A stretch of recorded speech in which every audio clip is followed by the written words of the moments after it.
আমরা দোয়া করি আল্লাহ রাব্বুল আলামিন আমাদের যুবক ভাইদেরকে তাদের চরিত্রকে হেফাজত করার তৌফিক দান করুন। বর্তমান পরিস্থিতি কেমন? খুব ভালো না খারাপ?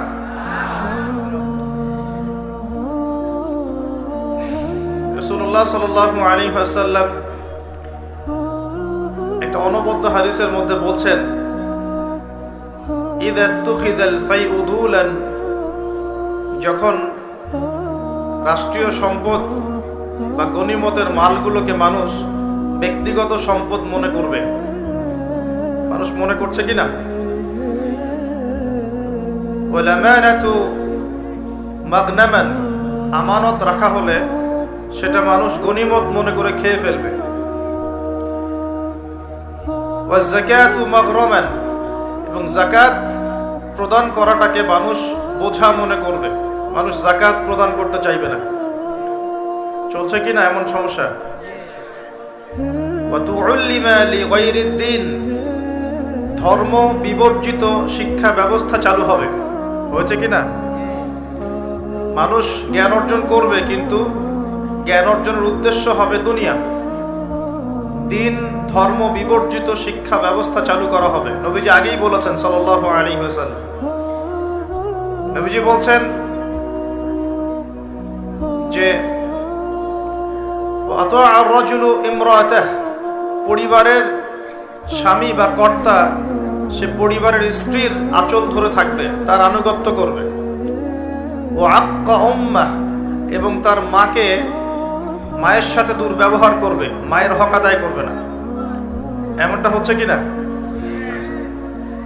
নবীজি বলছেন ওয়াদনা সাদিকাহ, মানুষ তার বন্ধু বান্ধবীদেরকে কাছে টেনে নিবে। ও আকসা আবাহ, এবং তার বাবাকে দূরে ঠেলে দিবে। এমনটা হচ্ছে কিনা? ও শুরিবাতিল খুমর, এবং বেশি বেশি মাদক দ্রব্য সেবন করা হবে। হচ্ছে কিনা? এখনকার যুবকদের অন্যতম প্রধান সমস্যা কি বলেন? মাদক দ্রব্য নয় কি? মাদক। আর মাদকের চেয়ে একটা ভয়াবহ মাদক আছে, মাদকের চাইতেও একটা ভয়াবহ মাদক আছে, তার নাম হচ্ছে পর্নোগ্রাফি। তার নাম কি? পর্নোগ্রাফি, অশ্লীল ছবি দেখা। এটাও একটা মাদক।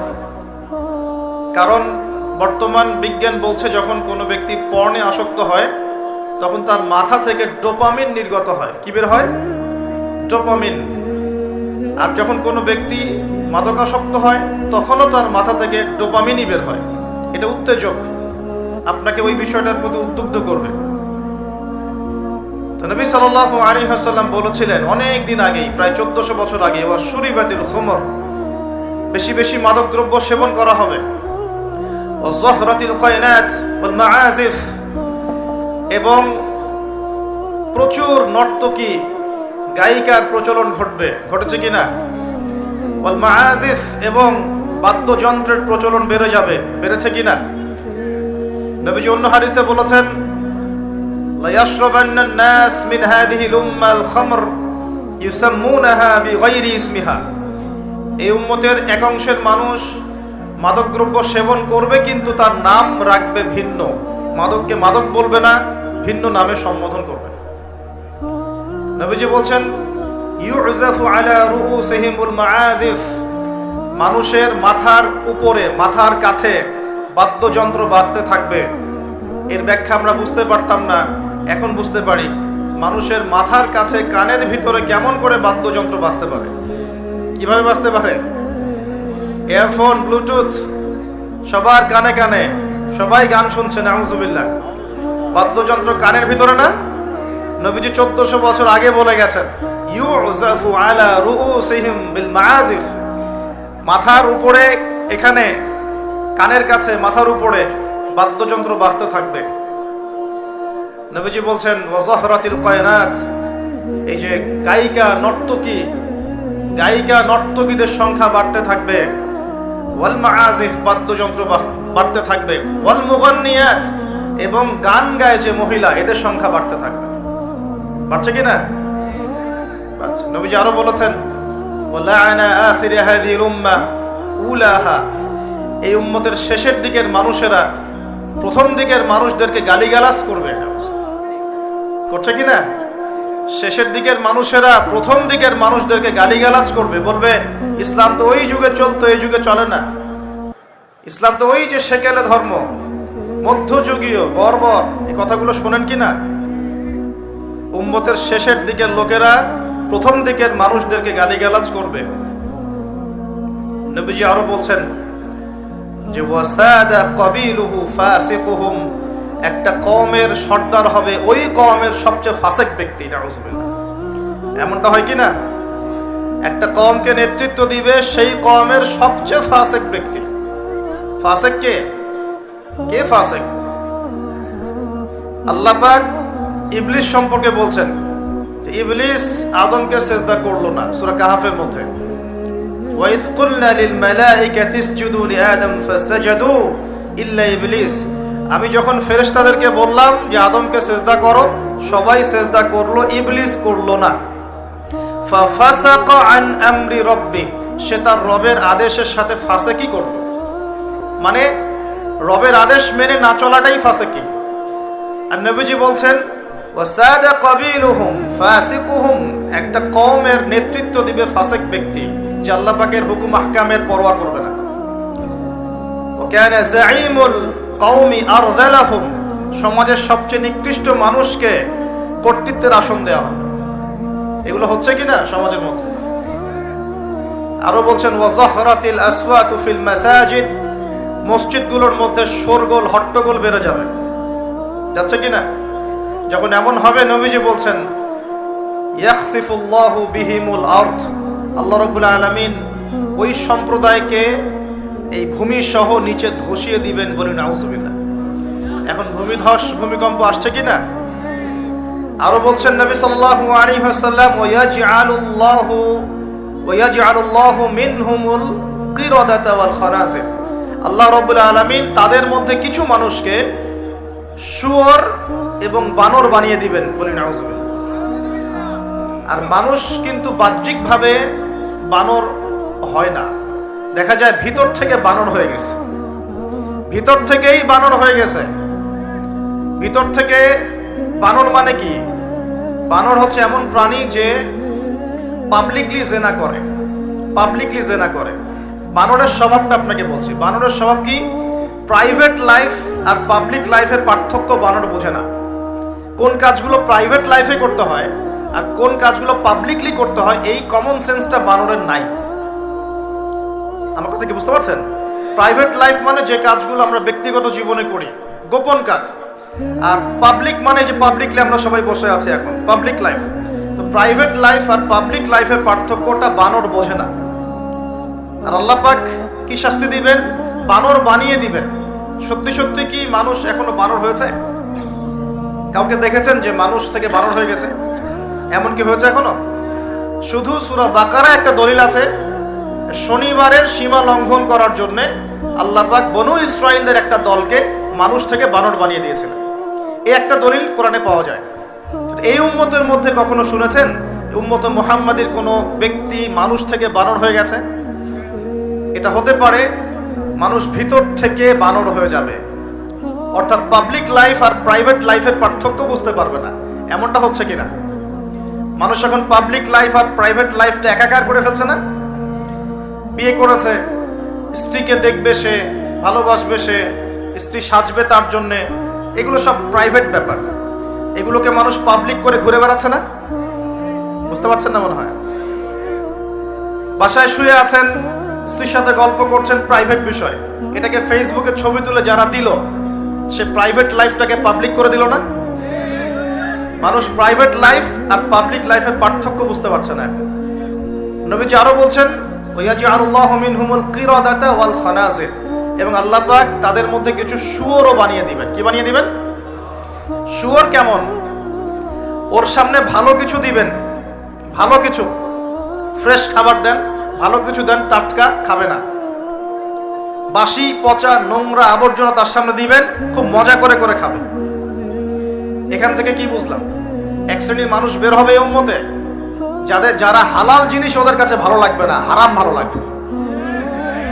বুঝতে পারছেন না মনে হয়? হালাল খাবার দেন, ভাল লাগে না, হারাম মাদক খেতে হয়, গাঁজা খেতে হয়, ইয়াবা খেতে হয়, ফেন্সিডিল খেতে হয়, না হলে ঘুমিয়ে আসে না। গরুকে চড়াবেন তামাকের মাঠ, তামাক যেখানে চাষ হয়। আমরা ওই যে বান্দরবন ওই এলাকার দিকে প্রোগ্রাম করতে গিয়ে দেখেছিলাম, মানে বিঘার পর বিঘা জমিতে খালি তামাক চাষ হচ্ছে, তামাক। তো ওই জমিগুলোর মধ্যে গরু ছাগল চড়ে না, কারণ গরু ছাগলও জানে যে এগুলো খাওয়ার জিনিস না। বুঝতে পারছেন কথা? কিন্তু মানুষ গোগ্রাসে খাচ্ছে, ডলছে, খাচ্ছে, টানছে। শুয়োর কেমন প্রাণী? যার সামনে ভালো কিছু দিলে সে খাবে না, খারাপটা দিলে আপনি খাবেন। হালাল ভালো লাগছে না, হারাম ভালো লাগছে। আল্লাহ পর্দাকে হালাল করেছেন, পর্দা ভালো লাগে না, বেপর্দামি ভালো লাগে। আল্লাহ পাক, আল্লাহ রাব্বুল আলামিন ইসলাম নাজিল করেছেন, কোরআন সুন্নাহ ভালো লাগে না, মানব রচিত ধর্ম ভালো লাগে, মানব রচিত বিধান ভালো লাগে। আল্লাহ রাব্বুল আলামিন হালাল খাবার দিয়েছেন, ভালো লাগছে না, খাবারটাকে ম্যানুফ্যাকচার করে ভেজাল দিয়ে খাওয়াতে হবে। আল্লাহ পাক দিয়েছেন পবিত্র সম্পর্ক, পবিত্র সম্পর্ক ভালো লাগে না, অপবিত্র জেনা ভালো লাগে। আল্লাহ পাক দিয়েছেন পবিত্র বৈবাহিক সম্পর্ক, ভালো লাগে না, পরকীয়া ভালো লাগে, জেনা ভালো লাগে, পতিতাবৃত্তি করতে ভালো লাগে। এটা শুয়োরের স্বভাব। কার স্বভাব? এটাই হতে পারে সেই ব্যাখ্যা আল্লাহ পাক বলছেন, তার নবীর মাধ্যমে জানাচ্ছেন, আল্লাহ পাক এই উম্মতের কিছু মানুষকে বানর বানিয়ে দিবেন, আবার শুয়োর বানিয়ে দিবেন। ভিতর থেকে বানর আর শুয়োর হয়ে যাচ্ছে মানুষ। আর এখন এগুলোই শিখানো হয় যে আমাদের পূর্বপুরুষকে নাকি মানব থেকে তৈরি করা হয়েছে। এই আকীদায় যে বিশ্বাস করে সে স্পষ্ট কাফের। যে এরকম কোন আকীদায় বিশ্বাস করবে সে স্পষ্ট কাফের, এবং তাকে কেউ কাফের মনে না করলেও সে কাফের। এখানে বড় বড় অনেক ওলামায়ে কেরাম আছেন, আমি আসলে তাদের সামনে কথা বলতে লজ্জা বোধ করছি। আপনারা তাদের কাছ থেকে ফতোয়া জিজ্ঞাসা করেন। কেউ যদি বিশ্বাস করে যে আল্লাহ পাক মানুষকে নিজ হাতে আদম আলাইহিস সালামকে সৃষ্টি করেন নাই, বরং মানুষ বানর থেকে আস্তে আস্তে আস্তে আস্তে মানুষ হয়েছে, এই কথা যদি কেউ বিশ্বাস করে, তাহলে সে ঈমান থাকবে না কুফরি হবে? ঈমান থাকবে? কশ্চিৎ কালেও না। একজনকে চার্জ করা হচ্ছে। অবশ্য এখানে একটা বিষয় আছে, এটা হয়তো সবাই ধরতে পারছে না। এখানে কিন্তু ইস্যু কয়েকটা আছে। একটা হচ্ছে বিবর্তনবাদ, একটা হচ্ছে ইতিহাস বিকৃতি, একটা হচ্ছে সমকামিতা শিক্ষা প্রদান করা, একটা হচ্ছে ইসলামিক যে মুভমেন্ট সেটাকে সবার সামনে নেগেটিভলি উপস্থাপন করা। এরকম কিছু ইস্যু কিন্তু উঠেছে। আমরা কিন্তু ব্যস্ত হয়ে আছি এই বানর আর মানুষ নিয়ে, তাই না? এখানে বানর আর মানুষটা মূল জিনিস না। এই পুরো জিনিসটার মূল বিষয়টা হচ্ছে এমন কিছু প্রবর্তন করার চেষ্টা করা হচ্ছে যেগুলোর উপরে যদি আমাদের প্রজন্ম 10, 20, 30 বছর পড়াশোনা করে, তাহলে 20 বছর পর একটা প্রজন্ম আসবে যারা আল্লাহকেই চিনবে না। এইটা উদ্দেশ্য ছিল আর কি, এটা উদ্দেশ্য। আরেকটা বড় উদ্দেশ্য হচ্ছে ইতিহাসকে বিকৃত করা। খেয়াল করে দেখবেন, ফরায়েজি আন্দোলন, হাজী মোহাম্মদ শরীয়তুল্লাহ, তিতুমির, এই যে ইংরেজ বিরোধী বিপ্লবে যারা সর্বোচ্চ নেতৃত্ব দিয়েছিলেন, আলহামদুলিল্লাহ, তাদের নামগুলো আস্তে আস্তে আস্তে আস্তে কিন্তু মুছে ফেলার চেষ্টা করা হচ্ছে। এবং এই জায়গায় কিন্তু এমন কিছু শাসনকে হাইলাইট করা হচ্ছে, যেমন সেন শাসন, খেয়াল করেন নাই? তাদেরকে হাইলাইট করার চেষ্টা করা হচ্ছে, এটা খুব ভালো ছিল। একটা জায়গায় দেখলাম, লিখেছে ওইটা নাকি গণতান্ত্রিক ছিল। তা আমরা প্রশ্ন করতে চাই, ওই সময় গণতন্ত্র ছিল? সেন আর পাল বংশের সময় গণতন্ত্র বলে কিছু ছিল? কি দিয়ে মানুষকে কি শেখাচ্ছে আল্লাহ ভালো জানে। তো শিক্ষা ব্যবস্থার বেহাল দশা। কি দশা? বেহাল দশা। আমাদের সন্তানদের ব্যাপারে যদি আমরা সতর্ক না হই, তাহলে ওই যে নবীজি বললেন, ওয়াতুউল্লিমা লিগাইরিদ্দিন, ভূমিকম্প, আল্লাহর আযাব, গজব আসার অন্যতম কারণ হবে ধর্ম বিবর্জিত শিক্ষা চালু করা। এবার শোনেন কি আযাব আসবে এই কাজগুলো করলে। এই কাজগুলো করলে কি আযাব আসবে একটু শোনেন, এরপরে আমি সামনের দিকে যাচ্ছি। কাজগুলো কি? যখন আমরা আমানতের খেয়ানত করব, এক, যখন গনিমতের মাল, রাষ্ট্রীয় সম্পদকে নিজের বলে চালিয়ে দিব, যখন আমরা স্ত্রীদের আনুগত্য করে মাকে কষ্ট দিব, বন্ধুদেরকে কাছে টেনে নিয়ে বাবাকে কষ্ট দিব, যখন ধর্ম বিবর্জিত শিক্ষা চালু করব, যখন আমরা গায়িকা নর্তকীদের কে বেশি প্রমোট করব, তাদেরকে বাড়িয়ে দিব, মসজিদে হট্টগোল বেড়ে যাবে, কানের কাছে বাদ্যযন্ত্র বাজবে, জেনা বাড়বে, অশ্লীলতা বাড়বে, ফাহেসা কাজ বাড়বে, এবং কওমের নেতৃত্ব দিবে ফাসেক ব্যক্তি, সমাজের সবচেয়ে নিচু শ্রেণীর মানুষ উঁচু উঁচু বিল্ডিং নির্মাণের প্রতিযোগিতা করবে, এবং দাসী তার মনিবকে জন্ম দিবে, মানে সত্য মিথ্যা ন্যায় অন্যায়ের মানদণ্ড উল্টে যাবে। যখন এমন হবে তখন নবীজি বলছেন ফালইয়ারতাকিবু ইনদা যালিকা, তখন ধেয়ে আসবে। কি ধেয়ে আসবে? এক নাম্বার, রিহান হামরা, উত্তপ্ত, কঠিন উত্তপ্ত একটা গরম বাতাসের আযাব পৃথিবীবাসীর দিকে আসতে থাকবে। এমন আযাব কি এসেছে? গরম উত্তপ্ত বাতাস কি আসছে? একটু নাসার গবেষণাগুলো করে দেখেন বাসায় গিয়ে, তারা বলছে সূর্যের মধ্যে এখন কিছু বিক্রিয়া চলছে, বিস্ফোরণ চলছে। এমন হতে পারে অতি শীঘ্রই পৃথিবীর দিকে উত্তপ্ত গরম বায়ুর আযাব আসা শুরু করবে। দেখেন হাদিসের সাথে এক্স্যাক্টলি মিলে গেছে। আল্লাহু আকবার। রিহান হামরা মানে গরম উত্তপ্ত বাতাস আসবে পৃথিবীর দিকে, এবং মনে করবেন না এই বাতাস যদি গায়ে লাগে খুব কমফোর্টেবল ফিল হবে, বরং এর ফলশ্রুতিতে দেখা যাবে ফসল নষ্ট হয়ে যেতে পারে, বৃষ্টিপাত বন্ধ হয়ে যেতে পারে, খরা হতে পারে, মরুকরণ হতে পারে, আর অনেক সমস্যা হতে পারে, পানির স্তর নিচে নেমে যেতে পারে। রিহান হামরা। আরেকটা হচ্ছে 2, ওয়াজালজালাতান, এবং ভূমিকম্প। আর নবীজি বলছেন ভূমিকম্প না, নবীজি বলছেন যে বাইনা ইয়াদাই সাআ, কিয়ামতের আগে আগে মুজানুন শাদীদ, মহামারী ছড়িয়ে পড়বে, বড় বড় মহামারী। ওয়া বা'দাহু, আর মহামারীর পরে আসবে সানাওয়াতুজ জালাজিল, ভূমিকম্পের বছরগুলো। ভূমিকম্পের বছরগুলো। সানা মানে একটা বছর, সানাওয়াত মানে অনেকগুলো বছর, জালজালা মানে ভূমিকম্প, জালাজিল মানে ভূমিকম্প সমূহ, অর্থাৎ ভূমিকম্পের বছরগুলো আসছে পৃথিবীর সামনে। আপনারা তুরস্কের ভূমিকম্প সম্পর্কে জানেন। কিছু বিষয় আছে যেটা আমি এখনো মেলাতে পারছি না। বুঝলাম যে ভূমিকম্প আল্লাহ পাকের আযাব, আল্লাহর গজব। কাফের মুশরিক মুনাফিকদের উপর যখন আসে তখন এটা গজব বলেই ধরে নেওয়া যায়, আর যখন মুমিন মুসলিমদের উপরে আসে তখন আমরা মনে করি এটা আমাদের হয়তো পাপের শাস্তি, বা আল্লাহ পাক আমাদেরকে সতর্ক করছেন, অথবা রহমত, এর মধ্য দিয়ে আল্লাহ গুনাহ মাফ করে দিবেন, আমরা এমনটা মনে করি। কিন্তু কিছু পয়েন্টস এখনো মিলাতে পারছি না।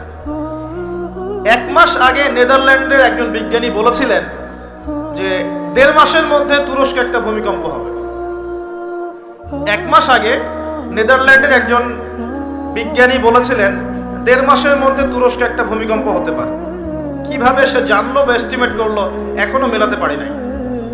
2 নম্বর প্রশ্ন, সাম্প্রতিক সময় তুরস্ক আর ওই মোস্তফা কামাল আতাতুর্কের সময়কার তুরস্ক এক নয়। অটোমান এম্পায়ার যখন পরাজিত হয়েছে 1914 থেকে 18-র মধ্যে, এবং ব্রিটেন যে লন্ডনে যাওয়ার জন্য তোমরা পাগল হয়ে থাকো, তারা সমস্ত জিউসদেরকে নিয়ে এই ফিলিস্তিন ভর্তি করে দিয়েছিল, মনে আছে? এই ফিলিস্তিনে ইহুদিরা আসলো কোত্থেকে? কার হাত ধরে আসছে? একা একা আসছে না ব্রিটেনের হাত ধরে আসছে? ব্রিটেনের হাত ধরে আসছে। যেই ব্রিটেনে যাওয়ার জন্য এবং যে লন্ডনের ডলার বা এই পাউন্ড টাউন কি বলে এগুলো আর্ন করার জন্য আপনারা ব্যতিব্যস্ত হয়ে থাকেন আর কি, এবং চুলটাও কাটেন লন্ডন স্টাইলের, একদম বাথরুমের কমোডও সব ইংলিশ ভাষা, একদম কাট পেস্ট আর কি। তো তারা কি করেছিল? তারা পুরো বিশ্বের শোষণ করেছে, জুলুম করেছে, এমনকি আমাদের এই উপমহাদেশেও 200 বছর তারা রাজত্ব করেছে।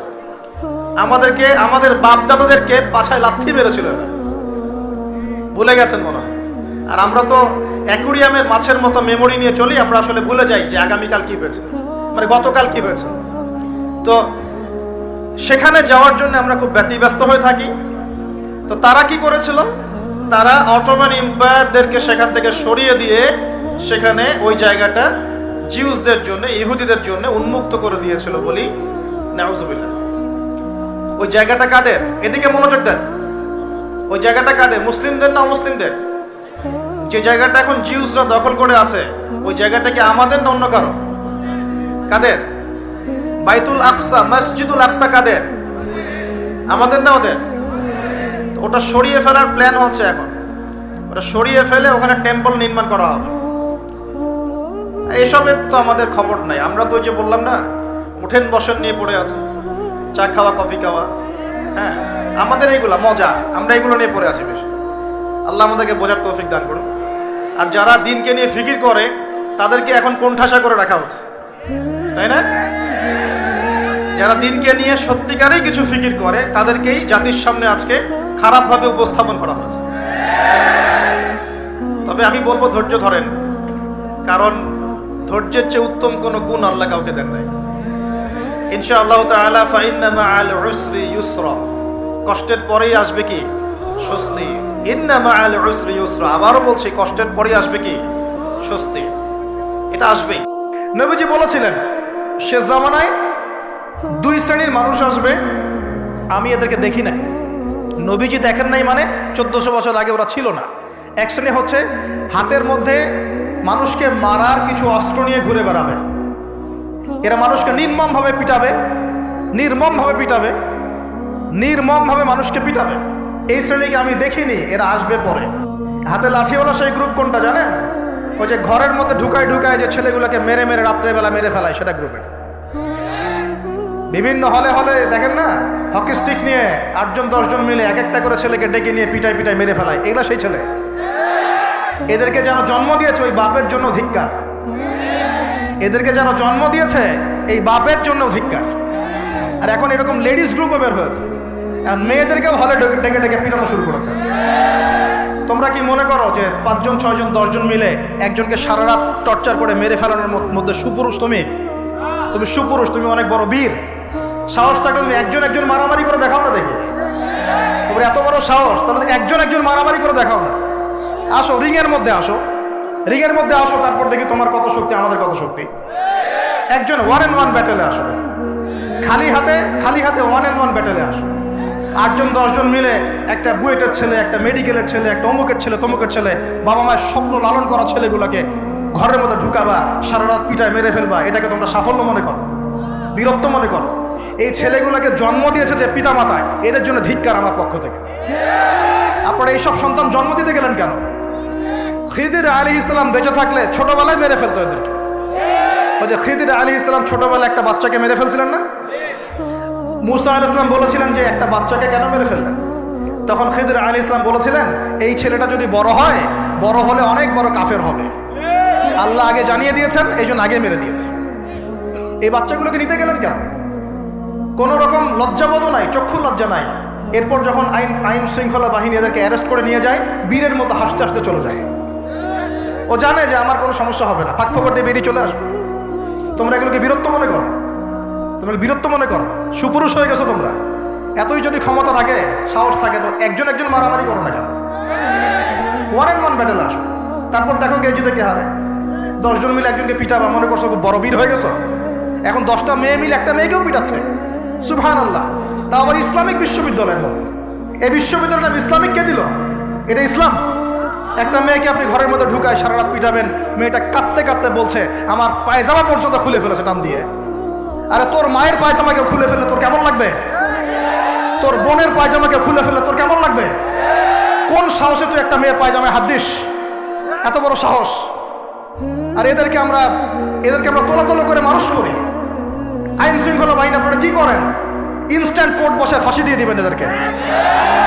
আল্লাহর কসম করে বলছি, যদি কোনোদিন এরকম ক্ষমতা আমাদের কাছে আসতো, দিন বিচার করে দেখিয়ে দিতাম ইনশাআল্লাহ। ফাইজলামি শুরু করো সারা দেশব্যাপী ফাইজলামি শুরু করে দিয়েছে একেবারে নির্মমভাবে, অহেতুকভাবে। এই যে অসহায় মানুষগুলোকে, ছাত্র পড়তে গিয়েছে, বাবা মার স্বপ্ন লালন করা ছাত্র, ছেলেটা ইঞ্জিনিয়ার হবে, ছেলেটা মেডিকেল সায়েন্সে পড়ে বড় একজন ডক্টর হবে, পিটায় মেরে ফেলে দিল তাকে। এত বড় সাহস! আর আমরা কিছুই বলতে পারলাম না, কিছু করলাম না। কি একটা অবস্থা চলছে! এগুলো যখন চলতে থাকবে একটা কওমের মধ্যে, আপনার মনে হয় যে আল্লাহর পক্ষ থেকে রহমত নেমে আসবে? লা ইলাহা ইল্লাল্লাহ বলা একজন মানুষ যদি বেঁচে থাকে, ওই একজন মানুষের সম্মানে আল্লাহ পাক কিয়ামত দিবেন ইনশাআল্লাহ। সে একজন মানুষকে এভাবে নির্মমভাবে পিটিয়ে মেরে ফেলো তোমরা। এখন মানুষকে পেটানো শুরু করেছো। নবী সাল্লাল্লাহু আলাইহি ওয়াসাল্লাম শেষ জামানের হাদিস সম্পর্কে বলেছিলেন যে আমি এক শ্রেণীর মানুষকে দেখি নাই যারা আসবে, মানুষকে নির্মমভাবে মারবে, মানুষকে পিটিয়ে মারবে। আর কোরআন খুলে দেখেন, একটা জাতির কথা আল্লাহ পাক বলেছেন। এই জাতির নাম হচ্ছে আদ জাতি। কোন জাতি ভাই? এই আদ জাতিকে আল্লাহ পাক ধ্বংস করেছিলেন ঝড় দিয়ে। আল্লাহ পাক এই কওম সম্পর্কে বলেছেন ওয়াইদা বাতাসতুম জাব্বারিন, ওরা শিরক কুফর তো করতোই, কিন্তু এর পাশাপাশি একটা বড় পাপ করত। ওই পাপটা হচ্ছে এরা যখন মানুষকে পেত পিটিয়ে মেরে ফেলতো, নির্মমভাবে পিটিয়ে মেরে ফেলতো। এই আজ জাতির পাপ তোমরা করা শুরু করেছো এখন। আমাদের শহরে এগুলো চলছে না এখন? দিনে দুপুরে রাস্তাঘাটে এগুলো চলছে। শিক্ষা প্রতিষ্ঠানে গিয়ে এগুলা মাস্তানি করতে গিয়েছো তোমরা। আবার তোমরা মাহফিল করে আমাকে ডাকো ওয়াজ নসিহত করতে। আমার সাথে এগুলোর কোনো সম্পর্ক নেই। আর আমার কাছে তোমরা ভালো কিছু পাবো না। আমার কাছে ইনশাল্লাহ হকটাই পাবো, বাতিল পাবো না ইনশাল্লাহ। আমার ভাই হয়ে যদি এই কাজ করো, আমি তোমার চেহারা পর্যন্ত দেখতে যাবো না ইনশাআল্লাহ। আল্লাহ রাব্বুল আলামিন আমাদেরকে ওমরের শাসন দান করুন বলে আমি। একটা মাস ওমরের শাসন যদি চলে না, দেখবেন সব লাইনে চলে আসছে ইনশাআল্লাহ। একটা মাস খালি ধর্ষণের বিচার করা শুরু করেন, ধর্ষণ করার সাহস খুঁজে পাবেন না ইনশাআল্লাহ। ওয়াজ মাহফিলগুলোকে দিনের এই পবিত্র আমানতগুলোকে অনেক জায়গায় ঠাট্টা মশকরার পাত্র বানানো হয়েছে। কোথাও দেখা যায় যে ওয়াজ মাহফিল সিজনে যে বললাম ডিজে জিকির চালু করা হয়েছে। ফাইজলামি শুরু করছো দিন নিয়ে, তোমরা ফাইজলামি শুরু করছো। আবার বলছো 22 বছর থেকে ওয়াজ করি, 22 বছর থেকে মানুষকে হাসাও, এটা বলতে পারো। 22 বছর ওয়াজ আবার কখন করলা? থ্রেট করো যে চোখ গরম করবা না। আল্লাহর কসম, যদি ক্ষমতা থাকতো হাড্ডি পিটায় ঠিক করে রাখি দিতাম ইনশাআল্লাহ। ওয়াজ মাহফিলের মঞ্চকে বসে তোমরা ডিজে জিকির বানাবা, এখানে ওয়াজ মাহফিলে ডিজে জিকির শিখাবা। মানুষকে বাউল বানানো শুরু করেছো, গাল গল্প কেচ্চা কাহিনী শুরু করেছো। ইনশাআল্লাহ তাআলা অচিরেই এই উম্মতের মধ্যে এমন নেতৃত্ব আসবে ইনশাআল্লাহ, যে নেতৃত্বের আন্ডারে ইনশাআল্লাহ তাআলা জমিন থেকে জুলুমের শেকড় উপরে যাবে ইনশাআল্লাহ। আমরা আল্লাহর কাছে দোয়া করি, আল্লাহ পাক আমরা বেঁচে থাক যেন আল্লাহ পাক নিয়ে আসেন ইনশাআল্লাহ। সারা দুনিয়া জুড়ে ফাইজলামি শুরু হয়ে গেছে, সারা বিশ্ব জুড়ে এই যে পশ্চিমাদের যে আগ্রাসন, মুসলিম বিশ্বের আনাচে কানাচে অসহায় মুসলিমদেরকে নির্যাতন করা হচ্ছে নির্মমভাবে। একটা বাচ্চা সে জানে না যে শিয়া কি সুন্নি কি, বোম মেরে নষ্ট উড়িয়ে দেওয়া, মাথার খুলি উড়িয়ে দেওয়া। একটা বাচ্চা, একটা মা জানে না শিয়াইজম কি সুন্নিজম কি, মিসাইল মেরে বোম মেরে হত্যা করে দেওয়া। ফাইজলামি শুরু হচ্ছে সারা বিশ্ব জুড়ে, এগুলোই চলতেছে।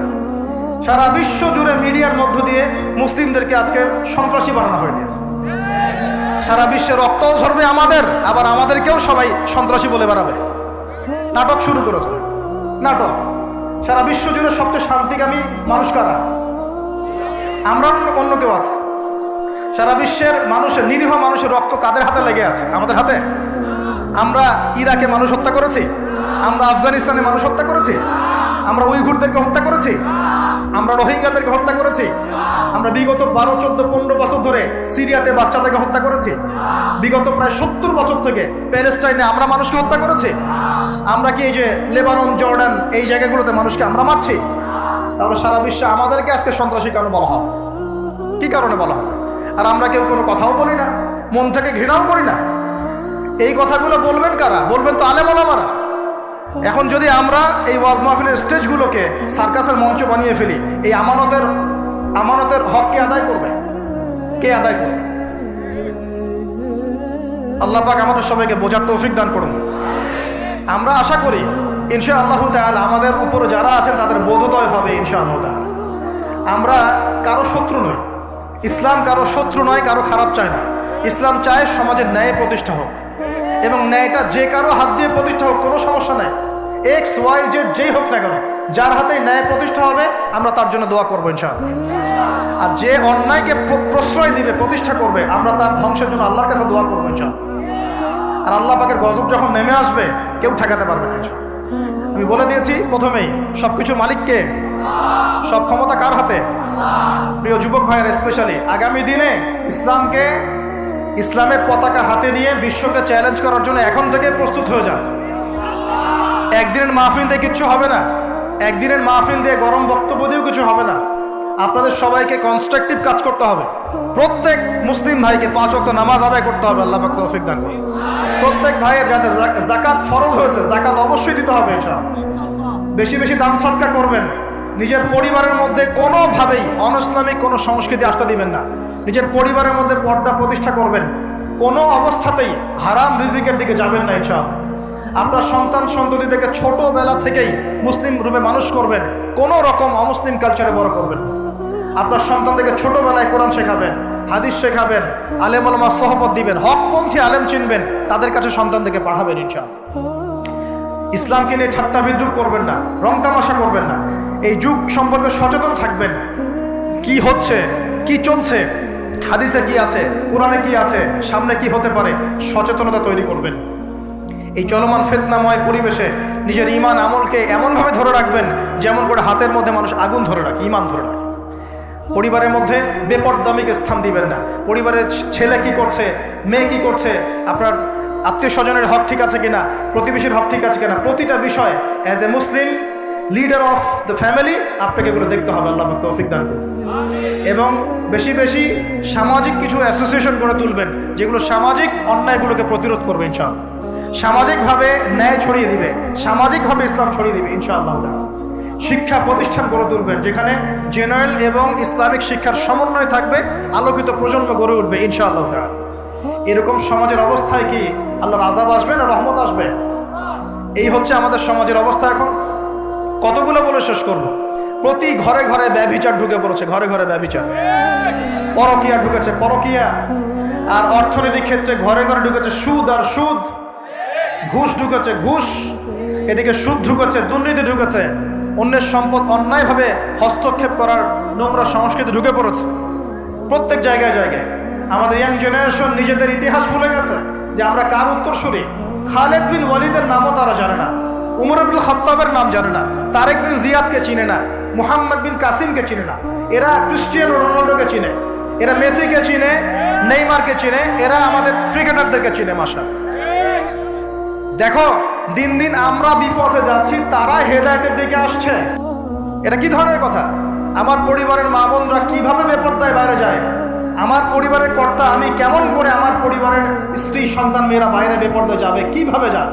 আমি তো পরিবারের কর্তা, আমি পরিবারের স্বামী, আমার স্ত্রী কেমন করে বেপরদায় বাইরে যাবে? আমার ছেলে কেন নামাজ পড়বে না? নামাজ না পড়ে সে ভাত খাবে কিভাবে? নামাজ না পড়ে আমার পরিবারে আমার ছেলে ভাত খাবে কিভাবে? আমার মেয়ে কেমন করে ভাত খাবে? অতএব পরিবারটাকে শক্ত করেন, হালাল খান, সামাজিকভাবে ইসলামটাকে এগিয়ে নেন, ইনশাআল্লাহ দেখবেন একদিন বড় পরিসরে ইসলাম কায়েম হয়ে যাবে ইনশাআল্লাহ। আর আমরা কারোর জন্য বদদোয়া করব না, আমরা দোয়া করব আল্লাহ পাক যেন ঊর্ধ্বতন কর্তৃপক্ষ সবাইকে হেদায়েত দান করে এবং অন্যায়ের বিরুদ্ধে দাঁড়ানোর তৌফিক দান করে, এবং তাদের হাতে হলেও আল্লাহ পাক যেন ন্যায় প্রতিষ্ঠা করার তৌফিক দান করে। আর ন্যায় কোনটা ন্যায় কোনটা অন্যায় এগুলো এসব প্রোটেস্ট্যান্ট মুসলিমরা আপনাদেরকে শেখাতে পারবে না। যারা ইসলাম, কোরআন, সুন্নাহ, সমকালীন বিশ্ব ইতিহাস, অর্থনীতি, সংস্কৃতি, দেশীয় কালচার সব সম্পর্কে জ্ঞান রাখে, এই মানুষরা আপনাকে বলতে পারবে কোনটা সত্য কোনটা মিথ্যা, কোনটা হক কোনটা বাতিল। একজন কবর পূজারী আপনাকে কি হেদায়েত দিবে? একজন মাজার পূজারী আপনাকে কি হেদায়েত দিবে? একজন বেদাতি আপনাকে কি হেদায়েত দিবে? হেদায়েত তো নিতে যান খালি ওদের কাছে, আর জ্ঞানী মানুষকে তো মূল্যায়ন করেন না। যারা বুদ্ধি বিক্রি করে খায় ওদের কাছে পরামর্শ নিচ্ছেন। আর কিছু বিষয় বলতে বলতে মুখের ফেনা উঠিয়ে দিলাম, তারপরেও কোনোদিনও বললেন না যে হ্যাঁ কথাটা গ্রহণ করা যায়। কি আশ্চর্য! যখন একটা সমাজের মধ্যে এই পাপগুলো ছড়িয়ে পড়বে তখন আল্লাহ পাকের গজব আসবে, এটা আসবেই। প্রতিরোধ কিভাবে? প্রতিরোধ করার কোনো সুযোগই নাই, আপনাকে প্রতিকারও করার কোনো সুযোগ নাই। তওবা করে আল্লাহর কাছে ফিরে আসতে হবে, এটাই সলিউশন, এটাই সলিউশন। এই যে আমরা শহরের কথাই বলছিলাম, আমাদের সমাজের অন্যতম বড় একটা কিয়ামতের আলামত হচ্ছে উঁচু উঁচু বিল্ডিং নির্মাণের প্রতিযোগিতা। নবীজি জীবনের শেষের দিকে যে হাদিসগুলো বলেছেন, শেষের দিকে, তার মধ্যে কিয়ামতের বড় দুইটা আলামত বলেছেন। তার মধ্যে একটা হচ্ছে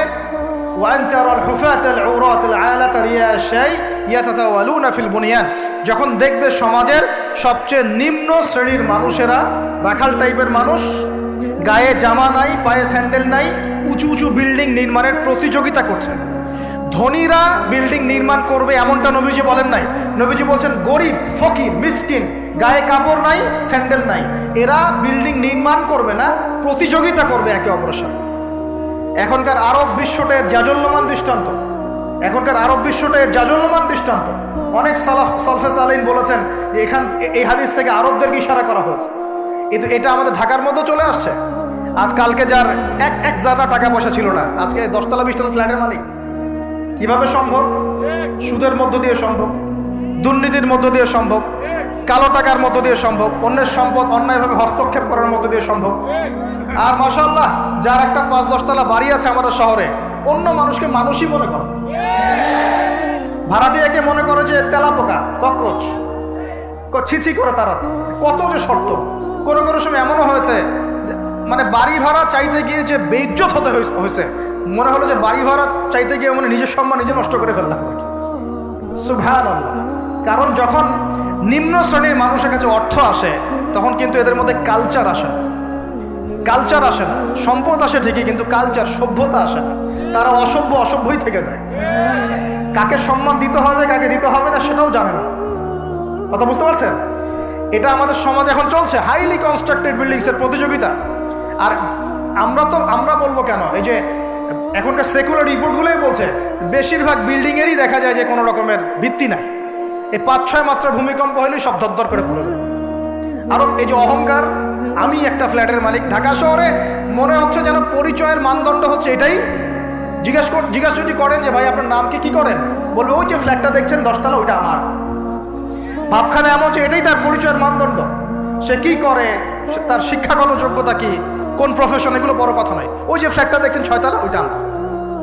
অনেকে এসে পরিচয় দেয়, আমি অমুক পার্টির অমুক, আমি অমুক পার্টির তমুক, আমি অমুকের সাধারণ সম্পাদক, আমি অমুকের সভাপতি। এগুলো পরিচয়, এগুলোই মানুষের পরিচয়।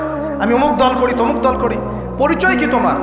তুমি কি এই পরিচয় দিয়ে কাল কিয়ামতের মাঠে আল্লাহর সামনে দাঁড়াবা? তোমার পরিচয়টা কি?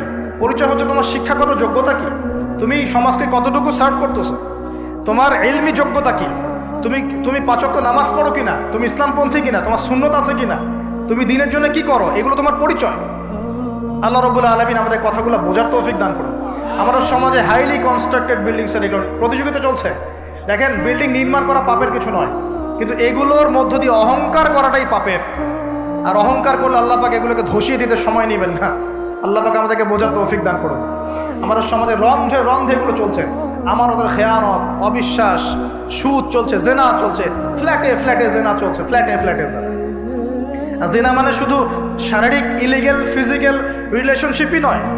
জেনার মধ্যে চোখের জেনা আছে, কথার জেনা আছে, চলাফেরার জেনা আছে।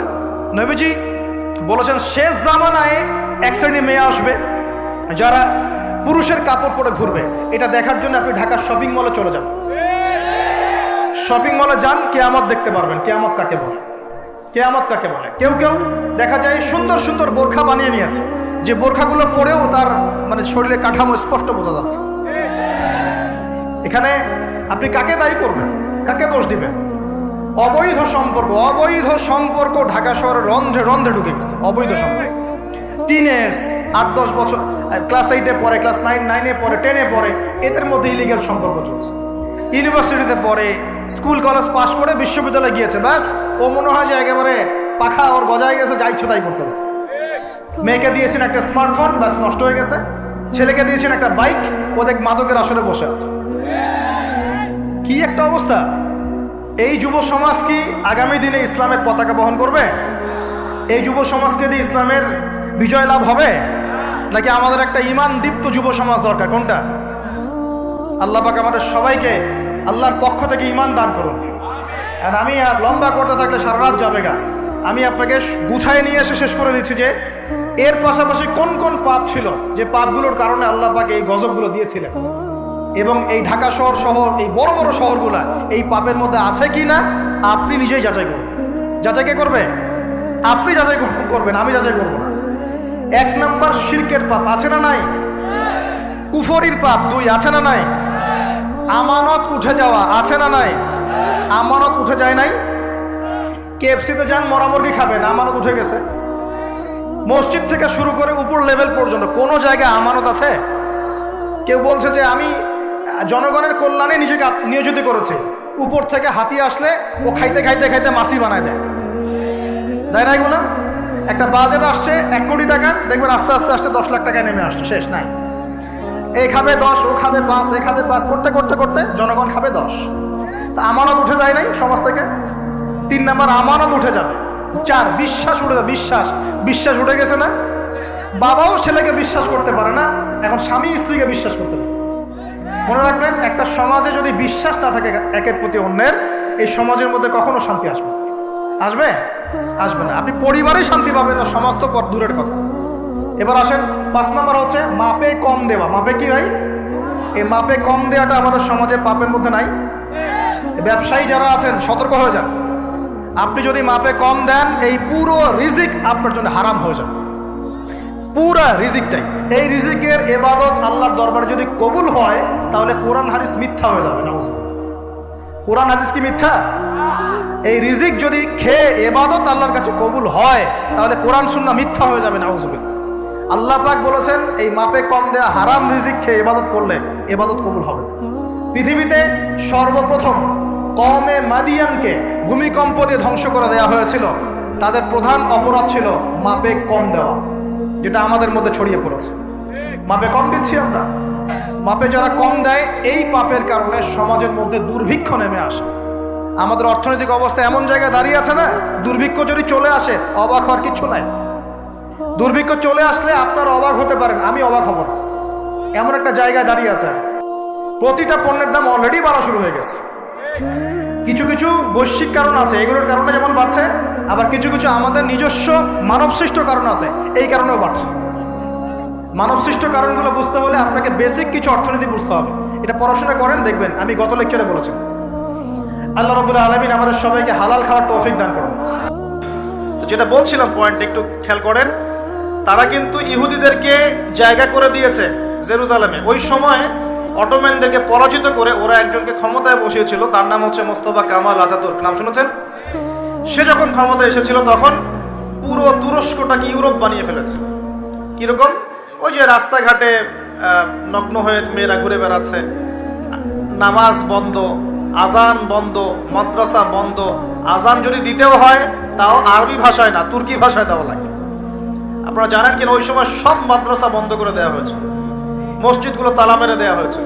দিন শেখা যাবে না, দাড়ি রাখা যাবে না, মানে একদম জিরো টলারেন্স। ইসলামের এগেনস্টে একদম জিরো টলারেন্স। কার যুগে? মোস্তফা কামাল আতাতুর্কের যুগে। এই তুরস্ক কিন্তু আগের তুরস্কের মতো নয়। বিগত 15 থেকে 20 বছরে সে কিন্তু মাশাআল্লাহ ইসলামের কল্যাণে কাজ করার চেষ্টা করছে। আমরা জানি সে ন্যাটোর মধ্যে আছে, আমরা জানি রাশিয়ার সাথে তার একটা বন্ড আছে, আমরা জানি যে সিরিয়া ওয়ারের মধ্যে সে কিছু ভূমিকা রেখেছে। অনেক নেগেটিভ বিষয় আছে, এটা আপনি বলতে পারেন, ঠিক আছে, আমি মানি, বিকজ আমি ওয়ার্ল্ড অ্যাফেয়ার্সের একজন ছাত্র। কিন্তু এটাও আপনাকে দেখতে হবে যে কোন জায়গা থেকে তিনি তুরস্ককে টেনে নিয়ে কোন জায়গায় আসার চেষ্টা করেছেন। তিনি নামাজ চালু করেছেন, মসজিদ উন্মুক্ত করেছেন, মাদ্রাসা শিক্ষা ব্যবস্থার উন্নয়ন করেছেন, ইসলামিক কালচার চালু করেছেন। এই যে সংস্কৃতি ছড়িয়ে, ইসলামিক সংস্কৃতি ছড়িয়ে দেওয়ার চেষ্টা করছেন। অটোম্যানদের হারানো সেই গৌরব আবার ফিরিয়ে আনার চেষ্টা করছিলেন। এবং এই চেষ্টা ক্রমাগত অব্যাহত আছে কিন্তু। এবং জাতি তাকে কিন্তু খুব ভালোবাসে, জাতি কিন্তু তাকে খুব ভালোবাসে। এখন সাম্প্রতিক সময় যে ইস্যুটা হয়েছিল, কোরআন পুড়িয়ে দেয় ইস্যু, মনে আছে? কোন দেশ পুড়িয়ে দিয়েছিল? সুইডেন, মনে আছে? তো এই ইস্যুটা নিয়ে কিন্তু সবচেয়ে বেশি প্রতিবাদ করেছে যে রাষ্ট্রটা, তার নাম তুরস্ক। কথা বুঝতে পারছেন? শুধু তাই নয়, ওই ন্যাটোতে যোগদানকে কেন্দ্র করে ন্যাটোর সাথে তার একটা কনফ্লিক্ট চলছে। সুইডেন, ডেনমার্ক, ফিনল্যান্ড এরা যে ন্যাটোর কাছাকাছি আসতে যাচ্ছে, তুরস্ক ডিফিট করছে, না আসা যাবে না। এটা নিয়ে পশ্চিমাদের সাথে তার খুব বাকবিতণ্ডা চলছিল লাস্ট কয়েকদিন থেকে। আপনারা কি খবর দেখেন? আমার লেকচার বুঝতে পারছেন কি? আচ্ছা, বাকবিতণ্ডা চলছে পশ্চিমাদের সাথে। এবার আপনাকে কয়েকটা পয়েন্ট বলি। নেদারল্যান্ডের সেই বিজ্ঞানী কেমন করে বললো যে দেড় মাসের মধ্যে এটা হতে পারে, এক পয়েন্ট। দুই নাম্বার হচ্ছে এই কয়েকটা ইস্যুর পরে কোরআন পুড়িয়ে দেয় ইস্যু, তুরস্কের প্রতিবাদ, ন্যাটোর কনফ্লিক্ট ইত্যাদি, এই ইস্যুগুলোর মধ্য দিয়ে যখন উত্তপ্ত বাকবিনিময় হচ্ছে, তখন ব্রিটেন, জার্মানি আর ইউএসএ তারা বলে দিয়েছিল, 7 দিন 10 দিন আগেই বলে দিয়েছিল যে আগামী 10 দিনের মধ্যে তুরস্কে একটা ভয়াবহ হামলা হতে পারে।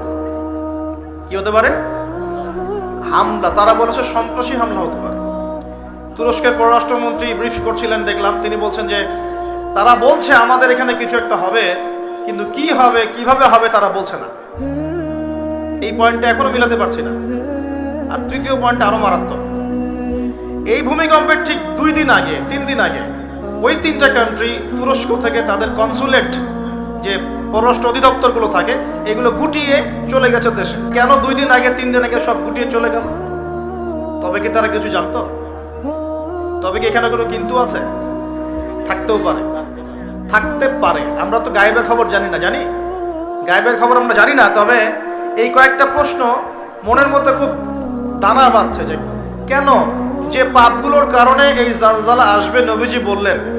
এই যে পাপগুলো আপনাকে বললাম একটু আগে, যে পাপগুলোর কারণে জালজালা ভূমিকম্পগুলো আসে, এই পাপ তো আমরাই সবচেয়ে বেশি করছি।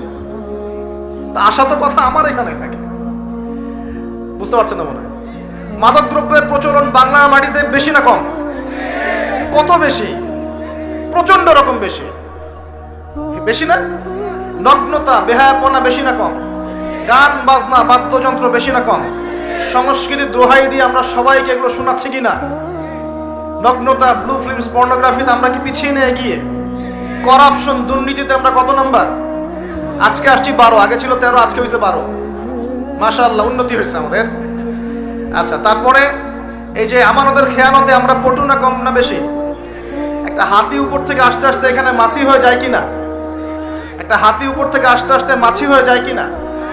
মানুষ সম্পদ লুটে পুটে খাচ্ছে কিনা? তো ভূমিকম্প আসার যে কারণগুলা, এগুলো তো আমরা ফার্স্ট। তাহলে ওখানে এত বড় আযাব কেন? এটা প্রশ্ন না? আল্লাহ পাক উত্তর ভালো জানেন। তবে হতে পারে এটা পুরো মুসলিমদের জন্য একটা শিক্ষা। যদি তোমরা সতর্ক না হও তাহলে তোমাদের কাছেও কিন্তু এই আযাব আসবে। আর ওই বিজ্ঞানী, যে বিজ্ঞানীর কথা বললাম, তার ব্যাপারে আজকে রিসার্চ করতে গিয়ে দেখলাম সে আরো একটা নিউজ দিয়েছে। সে বলেছে যে খুব সাম্প্রতিক সময়ে, অদূর ভবিষ্যতে, সে বলছে যে চায়না, পাকিস্তান, বাংলাদেশ, আফগানিস্তান, এই পুরো কন্টিনেন্টে আর একটা ভয়াবহ ভূমিকম্প হতে যাচ্ছে। দুটো প্রশ্ন করব, সে কেমন করে এস্টিমেট করতে পারে আর তার কথা ফলতেছে কিভাবে? তবে সায়েন্স বলছে এবং কোরআন হাদিস থেকে আমরা এটাও দেখছি যে হ্যাঁ, ভূমিকম্প যে পাপের কারণে আসে, এই পাপগুলো আমরা কিন্তু করছি, কম বেশি সবাই করছি। আর 2 নাম্বার হচ্ছে যে টেকটনিক প্লেটের কথাগুলো বলা হয় বা এই যে ফ্রন্ট লাইনগুলোর কথা বলা হয়, এগুলোও কিন্তু আমাদের দেশ, পাকিস্তান, আফগানিস্তান, চায়নার দিকে আছে, মায়ানমারের দিকে আছে। আর এটা হাদিস থেকে আমি জানি কিয়ামতের আগে আগে 3টা বড় বড় ভূমিকম্প হবে। কয়টা ভাই? 3টা। এই কিয়ামতের 10টা বড় আলামতের মধ্যে এই 3টা হচ্ছে অন্যতম। নবীজি বলেছেন, একটা হচ্ছে পৃথিবীর পূর্ব দিকে, যেখানে আমরা বসবাস করি, Bangladesh, Pakistan, Sri Lanka, India, Myanmar, Indonesia, Malaysia, এই পূর্ব দিক, এদিকে একটা ভূমিধস হবে। একটা হলো পৃথিবীর পশ্চিমে, মানে ওই যে পশ্চিমা সভ্যতা, যেখানে যাওয়ার জন্য আপনি ব্যতিব্যস্ত হয়ে আছেন। আর 3 নাম্বার হচ্ছে পৃথিবীর মাঝখানে, জাজিরাতুল আরবিয়া, আরাবিক পেনিনসুলার মধ্যে একটা ভূমিকম্প হতে পারে। এই 3টা হবেই, রাসূল সাল্লাল্লাহু আলাইহি ওয়াসাল্লাম বলেছেন। আর তিনি আরো বলে গেলেন, বা'দাহু সানাওয়াতু জালাজিল, মহামারীর পরে আসবে ভূমিকম্পের বছরগুলো। এই পুরো বিষয়গুলো একত্রিত করলে আমাদের সচেতন হওয়ার দরকার আছে কি নাই? এখন কি আমরা সবাই 20-30 তলা বিল্ডিং বানানো শুরু করব? সচেতন মানে কি? আমরা কি আশ্রয় কেন্দ্র বেশি বেশি বানানো শুরু করব? আমরা আরো ওই যে কিছু কিছু সিমেন্টের অ্যাড দেখায়, এই সিমেন্টে বাড়ি বানালে ভূমিকম্পেও কাঁপবে না, এগুলো করব আমরা? নাকি সর্বপ্রথম কি প্রয়োজন? আধ্যাত্মিক পবিত্রতা প্রয়োজন, তাসকিয়া প্রয়োজন। আল্লাহ পাক আমাদের সবাইকে তওবা করে ফিরে আসার তৌফিক দান। একই সাথে পশ্চিমাদের সমস্ত ষড়যন্ত্রের ব্যাপারে চোখ কান খোলা রাখার তৌফিক দান। দুটোই দরকার আছে, আছে কি নাই? দুটোই দরকার আছে। আপনারা বাসায় গিয়ে একটা প্রযুক্তি সম্পর্কে পড়াশোনা করেন, আমি আর কিছু বলে দিব না পাবলিকলি। প্রযুক্তিটার নাম হচ্ছে হার্প, HAARP, হার্প। এই প্রযুক্তি কি, কেন, এর দিয়ে কি করা যায় না করা যায়, এটা নিয়ে একটু বাসায় গিয়ে পড়াশোনা করে দেখেন, মনে থাকবে? HAARP, হার্প, মনে থাকবে? এখনই গুগল সার্চ করে দেখে দেন, বাসায় গিয়ে পড়াশোনা করে দেখেন কি জিনিস এটা, কি করা যায় এটা দিয়ে। আপনাকে বলে দেই, দাজ্জাল কিন্তু জলবায়ু নিয়ন্ত্রণ করাও শুরু করবে, কেন সে পুরো বিশ্বটা শাসন করবে। দাজ্জাল বৃষ্টি দিতে পারবে, দুর্ভিক্ষ দিতে পারবে, প্রোগ্রেসও দিতে পারবে। 40 দিন সে বিশ্বকে শাসন করবে, যার প্রথম দিনটা হবে 1 বছরের সমান, দ্বিতীয় দিনটা হবে 1 মাসের সমান, তৃতীয় দিনটা হবে 1 সপ্তাহের সমান, বাকি দিনগুলো হবে আমাদের দিনের মতোই। প্রত্যেক ভূমিকম্পেই পৃথিবীর আর্নিক গতির পরিবর্তন হচ্ছে। সায়েন্টিস্টরা এখন বলছেন পৃথিবীর ভিতরে ইনার কোর বলে যে জায়গাটা আছে, এটা এখন উল্টা দিকে ঘোরা শুরু করেছে। তো একদিন যে 1 বছরের সমান হবে, এই বিষয়ে আমার কোনো সন্দেহ নাই। মহাবিশ্বে এমন কিছু একটা হবে যাতে করে পৃথিবীর আর্নিক গতির মধ্যে পরিবর্তন আসবেই। না হলে নবী সাল্লাল্লাহু আলাইহি ওয়াসাল্লাম বলতেন না প্রথম দিনটা হবে 1 বছরের সমান। সাহাবীরাও প্রশ্ন করছেন, ইয়া রাসূলুল্লাহ সাল্লাল্লাহু আলাইহি ওয়াসাল্লাম, আমরা তখন কিভাবে নামাজ পড়ব? নবীজি বললেন, তোমরা অনুমান করে হিসেব করে নামাজ পড়ে নিবে। মনে করেন যদি এখন সূর্য আর না ওঠে, তাহলে কি আমরা একটা টাইম বের করে করে নামাজ পড়তে পারবো না? মনে করেন সকালে সূর্য উঠেছে আর রাত হচ্ছে না, আটকে গেছে পৃথিবী, তাহলে কি টাইম হিসেব করে করে নামাজ পড়তে পারবো কিনা? নবীজি এই পরামর্শ দিচ্ছিলেন যে তোমরা সময় হিসেব করে নামাজ পড়ে নেবে। দ্বিতীয় দিনটা হবে 1 মাসের সমান, আর তৃতীয় দিনটা হবে 1 সপ্তাহের সমান, এবং সে এই পৃথিবীটাকে শাসন করবেই। এবং নবীজি একটা হাদিসে বলছেন, পৃথিবীর মক্কা মদিনা বাদ দিয়ে এমন কোনো জায়গা নাই যেখানে সে বিচরণ করবে না। সরফে সালাহিন বলছেন তার বিচরণ দুভাগেও হতে পারে। 1, সে নিজে বিচরণ করবে, আল্লাহ তাকে সেই ক্ষমতা দিবেন, অথবা সে প্রত্যেকটা জায়গায় তার অনুসারী তৈরি করবে যারা তার হয়ে কাজ করবে। দুটো ব্যাখ্যাই যৌক্তিক না? একজন ব্যক্তি কি একা একাই বিশ্বকে শাসন করতে পারে, নাকি তার কোনো ফলোয়ার্স লাগবে? ফলোয়ার্স লাগবে না? এখানে তার ফলোয়ার্স কারা? নবীজি বলছেন ইস্পাহানের 70,000 ইহুদি তাকে ফলো করবে। কত হাজার? 70,000। আর আপনাদেরকে জানিয়ে রাখি, তাদের ধর্মগ্রন্থে একটা ধোঁকা আছে। কি ধোঁকাবাজি? তারা মনে করে যে তাদের একজন মাসিহ আসবে। কে আসবে? মাসিহ মানে ত্রাণকর্তা, উদ্ধারকারী, যে আসলে তারা বিশ্বকে শাসন করবে। কারা এমনটা মনে করে? ইহুদিরা মনে করে। তারা মনে করে তাদের একজন মাসিহ আসবে, তারা যখন আসবে তখন তারা বিশ্বটাকে শাসন করা শুরু করবে। আস্তে আস্তে কি তারা বিশ্ব শাসন করছে কিনা বলেন? ধীরে ধীরে কি তারা বিশ্বের শাসন ক্ষমতার দিকে এসেছে কি আসে নাই? আসছে। যদি আপনি পড়াশোনা করেন তাহলে দেখবেন বিশ্বের বড় বড় ডিপার্টমেন্টগুলো, for example geopolitics, political system, economics, finance, media, প্রযুক্তি, এই যে বড় বড় ডিপার্টমেন্টগুলো আছে, এগুলো কিন্তু মোটামুটিভাবে তারা শাসন করা শুরু করেছে। শুধু প্রকাশ্যে এসে ঘোষণা দেওয়া বাকি আছে। এটাও অচিরেই হবে, এটা আমরা বিশ্বাস করি। কারণ এটা না আসা পর্যন্ত তো ঈসা আলাইহিস সালাম আসছেন না। দাজ্জাল যখন শাসন না করছেন তার আগ পর্যন্ত কিন্তু ঈসা আলাইহিস সালাম পৃথিবীতে আসবেন না। দাজ্জালের শাসনকে ধসিয়ে দেওয়ার জন্য, শেকড় থেকে উপরে ফেলার জন্যই আল্লাহ রাব্বুল আলামিন নবী ঈসা আলাইহিস সালামকে আবার পাঠাবেন ইনশাআল্লাহ। তার মানে সময়গুলো এদিকে যাবে। কে হবে সে? নবী সাল্লাল্লাহু আলাইহি ওয়াসাল্লাম বলেছেন সে হবে একজন ইহুদি যুবক। কি যুবক? ইহুদি যুবক, যার কোকড়ানো চুল থাকবে, শারীরিক শক্তি অনেক বেশি হবে, এবং কপালে স্পষ্ট করে লেখা থাকবে কাফ, ফা এবং র। তার এক চোখ হবে অন্ধ, ঠিক আঙ্গুরের মতো ফোলা, সেটা হবে বাম চোখ। তাকে আল্লাহ পাক ক্ষমতা দিবেন, অলৌকিক কিছু ক্ষমতা দিবেন, এবং সে পৃথিবীতে এসে নিজেকে খোদা দাবি করবে। যারা তাকে মেনে নিবে সে তাদেরকে জান্নাতে ঢোকাবে, আর তার জান্নাত মানেই জাহান্নাম।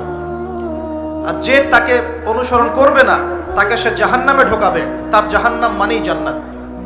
সুবহানাল্লাহ। এমনও এসেছে একজন তরুণ যুবক তার সামনে পড়ে যাবে। যুবকরা ভালো করে শোনেন, একজন তরুণ যুবক তার সামনে পড়ে যাবে এবং সে যুবকটাকে ধরে বলবে, তুমি কি বিশ্বাস করো যে আমি আল্লাহ? সেই যুবক বলবে, না, আমি বিশ্বাস করি মুহাম্মদ সাল্লাল্লাহু আলাইহি ওয়াসাল্লামের রব হচ্ছেন আল্লাহ। তখন দাজ্জাল তাকে হত্যা করবে কিভাবে? তার পা দুটোকে ধরে এইভাবে চিরে ফেলে দিবে, এবং একটা অংশ একদিকে নিক্ষেপ করবে, আরেকটা অংশ আরেক দিকে নিক্ষেপ করবে। এরপরে দাজ্জাল হুকুম করবে এই ডেড বডিকে জীবিত হয়ে যাও। দাজ্জালের হুকুমে এই ডেড বডি জীবিত হয়ে যাবে। ফিতনা, পরীক্ষা, আল্লাহ পাকে পরীক্ষা করবে। তারপরে সে তাকে জীবিত করে বলবে, আমি তোমাকে মৃত্যু দিলাম, আবার জীবিত করলাম, এখন বিশ্বাস হলো যে আমি আল্লাহ? তখন সেই যুবক বলবে, এখন আমার পূর্ণ বিশ্বাস হলো যে তুই দাজ্জাল। কারণ আমি হাদিসে পড়েছি, আমি জানি যে দাজ্জাল এক যুবককে এভাবে হত্যা করবে, কিন্তু আমি এটা জানতাম না এই যুবক আমি নিজেই। যুবক ভাইরা, ঈমান সবচেয়ে বড় শক্তি। ঈমানই সবকিছু, আমলই সবকিছু, ইসলামই সবকিছু। আমরা যেগুলোর পিছনে ছুটছি, মেয়ে, গার্লফ্রেন্ড, পর্নোগ্রাফি, ফ্রি মিক্সিং, হ্যাঁ, অহেতুক কিছু সময় নষ্ট করা, মারামারির মধ্যে লিপ্ত হওয়া, কিশোর গ্যাং, ড্রাগ অ্যাডিকশন, এগুলো সব ধোঁকাবাজি। এগুলো আপনাকে শান্তি দিবে না। আপনাকে শান্তি দিবে দুটো জিনিস, এক হচ্ছে 5 ওয়াক্ত সালাত, আর 2 নাম্বার হচ্ছে আল্লাহ রাব্বুল আলামিনের কোরআনুল কারীম। ইনশাআল্লাহ নিয়াত করতে পারি তো ইনশাআল্লাহ 5 ওয়াক্ত নামাজ পড়বো জামাতে, আর রমজান মাসে কোরআন খতম দিব ইনশাআল্লাহ। যারা কোরআন পড়তে জানি না, রমজান আসার আগেই কোরআন তেলাওয়াত করা শিখবো ইনশাআল্লাহ। যারা জানি, পুরো রমাজানে আলিফ লাম মিম থেকে শুরু করে একদম মিনাল জিন্নাতি ওয়ান নাস পর্যন্ত আমরা অর্থ সহ পড়বো ইনশাআল্লাহ। পারা যাবে তো ইনশাআল্লাহ? ইন্নামাল আমালু বিন্নিয়াত, কাজের ফলাফল কিসের উপর? নিয়াতের উপর। নিয়াত করেন ইনশাআল্লাহ তাআলা, আল্লাহ রাব্বুল আলামিন আপনাকে তৌফিক দিবেন ইনশাআল্লাহ। রমজানে এত বেশি বাইরে বের হবেন না, মানুষের সাথে বেশি আড্ডাবাজি করবেন না, অহেতুক গল্পে লিপ্ত হবেন না, টিভি সিরিয়াল ফেসবুক ইউটিউব নিয়ে পড়ে থাকবেন না। রমজান মাসে বেশি বেশি ফরজের পাশাপাশি নফল আমল করবেন, কোরআন তেলাওয়াত করবেন, জিকির আজগার করবেন, তাসবিহ তাহলিল করবেন, আলেম ওলামাদের সাথে এসে বসবেন, দার্সে এসে বসবেন, তালিম করবেন, মানুষকে ইফতার করাবেন, ইফতার বিতরণ প্রজেক্ট করবেন, মানবতার সেবায় কাজ করবেন, সৎ কাজে আদেশ করবেন, অসৎ কাজে নিষেধ করবেন। রমজানটাকে একটা আমলের মৌসুম বানিয়ে নেবেন ইনশাআল্লাহ। পারবো তো ইনশাআল্লাহ? নবীজি বলেছেন সেই ব্যক্তির জন্য ধ্বংস যে রমজান মাসকে পেয়েছে কিন্তু রমজানকে পেয়েও তার গোনাহ মাফ করাতে পারে নাই। আল্লাহ আমাদেরকে হেফাজত করুন বলি আমিন। এই দাজ্জাল এই যুবককে হত্যা করে দিবে এবং সে ইহুদিদেরকে নিয়ে, কাদেরকে নিয়ে? ইহুদিদেরকে নিয়ে পুরো বিশ্বটাকে শাসন করবে। এটা হবেই। এখন বলেন তো ইহুদিরা কোথায় আছে? কোন জায়গায় রাষ্ট্র গঠন করেছে? এবং ওই জায়গাটাকে মুসলিমদের না অমুসলিমদের? সেখানে জুলুম হয় না? হয় না? বিমান হামলা করে, বোমা হামলা করে বাচ্চাদেরকে হত্যা করা হয় কি হয় না? এগুলো মানবতা বিরোধী অপরাধ নয়? বিশ্ববাসী তখন মুখে কুলু পেটে বসে থাকে কেন? যত মানবতা খালি মুসলিমদের সাথেই দেখাতে হবে? মুসলিমরা যদি, কেউ যদি মুসলিমদেরকে আঘাত করে আর মুসলিমরা বলে যে এই আঘাত করাটা খারাপ, তখনই মুসলিমদেরকে বাঁকা চোখে দেখা হয়। আর সারা বিশ্বে মুসলিম মা বোনদেরকে ধর্ষণ করা হচ্ছে, এই বাচ্চাদেরকে হত্যা করা হচ্ছে, ভাইদেরকে এভাবে জীবন্ত মেরে ফেলা হচ্ছে। আর এগুলোর বিরুদ্ধে কথা বলা যাবে না? এগুলোর বিরুদ্ধে আমাদের অ্যাকশন নেওয়া যাবে না? আমরা কি এই জালেমদের এগেইনস্টে বদদোয়া করতে পারবো না? আল্লাহ আমরা দোয়া করি, আল্লাহুম্মা মুনজিলাল কিতাব ওয়া সারিআল হিসাব ইহজিমিল আহজাব আল্লাহুম্মা ইহজিমহুম ওয়া জালজিলহুম। চিন্তা করবেন না, এই সময়গুলো কেটে যাবে। যখন এই জুলুম চূড়ান্ত মাত্রায় উঠবে তখন আল্লাহ রাব্বুল আলামিন মুসলিমদের মধ্যে একজন ইমামকে পাঠাবেন, তার নাম মুহাম্মদ। কি নাম? মুহাম্মদ। তাকে মানুষ বলবে আল মাহদি। এটা তার টাইটেল, মাহদি তার নাম নয়। তার নাম হচ্ছে মুহাম্মদ। তার বাবার নাম হবে আব্দুল্লাহ, তার মায়ের নাম হবে আমিনা, ঠিক নবী সাল্লাল্লাহু আলাইহি ওয়াসাল্লামের মতোই। এবং তিনি মুহাম্মদ সাল্লাল্লাহু আলাইহি ওয়াসাল্লামের বংশধরদের মধ্যেই হবেন। মাহদি চট্টগ্রাম থেকে বের হবে না, মাহদি বুয়েট থেকে বের হবে না। বাংলাদেশ থেকেও তো 2-4টা মাহদি অলরেডি বের হয়ে গেছে, বের হয় নাই? আর মাহদি আরবি ভাষায় কথা বলবে। কি ভাষায় কথা বলবে? পাঞ্জাবি ভাষায় কথা বলবে না। আমাদের পাঞ্জাব থেকে একটা মাহদি বের হয়েছিল ইংরেজদের সময়, ব্রিটিশ আমলে। সে বলেছে আমি মাহদি, আমি ঈসা, নাউজুবিল্লাহ। পরে দাবি করেছে সেই নবী। আর বাংলার মাটিতে এদের দাওয়াত এখন খুব জোরে জোরে চলছে। নাম দিয়েছে আহমদিয়া মুসলিম জামাআত। নাম শুনেছেন নাকি? তাদের এই নেতা দাবি করেছিল সে মাহদি, সেই ঈসা, নাউজুবিল্লাহ। তো মাহদি আরবি ভাষায় কথা বলবে ভাই, আর মাহদি হবেন আরব মায়ের সন্তান, পাঞ্জাবি মায়ের সন্তান না। পাঞ্জাবি ভাষায় কথা বলবে না, বাংলা ভাষায় কথা বলবে না। তিনি মদিনা থেকে আসবেন। কোত্থেকে? তিনি দায়িত্ব নিতে চাইবেন না, বরং পালিয়ে আসবেন মক্কায়। মানুষ তাকে জোর করে দায়িত্ব দিবে। আপনারা যারা হজ করেছেন, কাবা ঘরের এই যে তাওয়াফ তো করেছেন মাশাআল্লাহ, তাওয়াফ এবং এই যে আপনার মাকামে ইব্রাহিম, এর মাঝখানে ইমাম মাহদিকে তারা পেয়ে যাবে এবং সেখানে তার হাতে বায়াত নেওয়া হবে এবং তিনি মুসলিমদেরকে ঐক্যবদ্ধ করে এই জুলুমের এগেইনস্টে যুদ্ধ করবেন ইনশাআল্লাহ। বিশ্ব এখন অনেক কিছু। দাজ্জাল এখন কোথায় আছে? উত্তর, সে পৃথিবীতেই আছে। কোথায় আছে? পৃথিবীতেই। কোথায় আল্লাহ পাক রেখেছেন আমরা জানি না, কিন্তু সে যে পৃথিবীতেই আছে তার প্রমাণ তামিম দারির একটা হাদিস। তামিম দারি রাদিয়াল্লাহু আনহু একটা দ্বীপের মধ্যে দাজ্জালকে বন্দী অবস্থা দেখেছেন, দেখে নবীর কাছে এসে বলেছেন যে আমি এটা দেখেছি। নবী সাল্লাল্লাহু আলাইহি ওয়াসাল্লাম বলেছেন, আমি তোমাদেরকে যে দাজ্জাল সম্পর্কে সতর্ক করেছিলাম এটাই সেটা, সে বের হবে অচিরেই। এবং সেদিন সে বলেছিল যে এই বাইসানের খেজুর বাগানে খেজুর থাকবে না, এখন সেখানে খেজুর নাই। সে বলেছিল তাবারিয়া হ্রদে যখন পানি থাকবে না তখন আমি বের হব, এখন তাবারিয়া হ্রদে পানি নাই, সময় ক্লোজ। সে কোথা থেকে বের হবে? উত্তর, তার বের হওয়া সম্পর্কে 3টা বর্ণনা পাওয়া যায়। এক, সে ইস্পাহান থেকে বের হবে। ইস্পাহান হচ্ছে ইরানের একটা জায়গা। কোন জায়গা? ইরানের একটা জায়গা, এবং সেখানে ইস্পাহান নামে একটা জায়গা আছে। এমন হতেই পারে যে ইরান এই জায়গাটুকু অচিরেই বা ভবিষ্যতে ইসরায়েলের অন্তর্ভুক্ত হয়ে যেতেও পারে।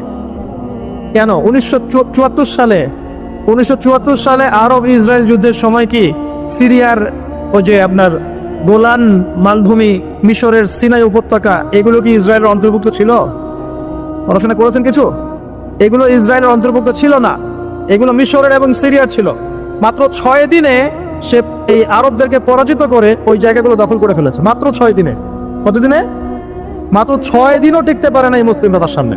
তো দেখুন, 6 দিনে এটা করতে পেরেছে 1974 সালেই, আর এখন তো 2022 চলছে।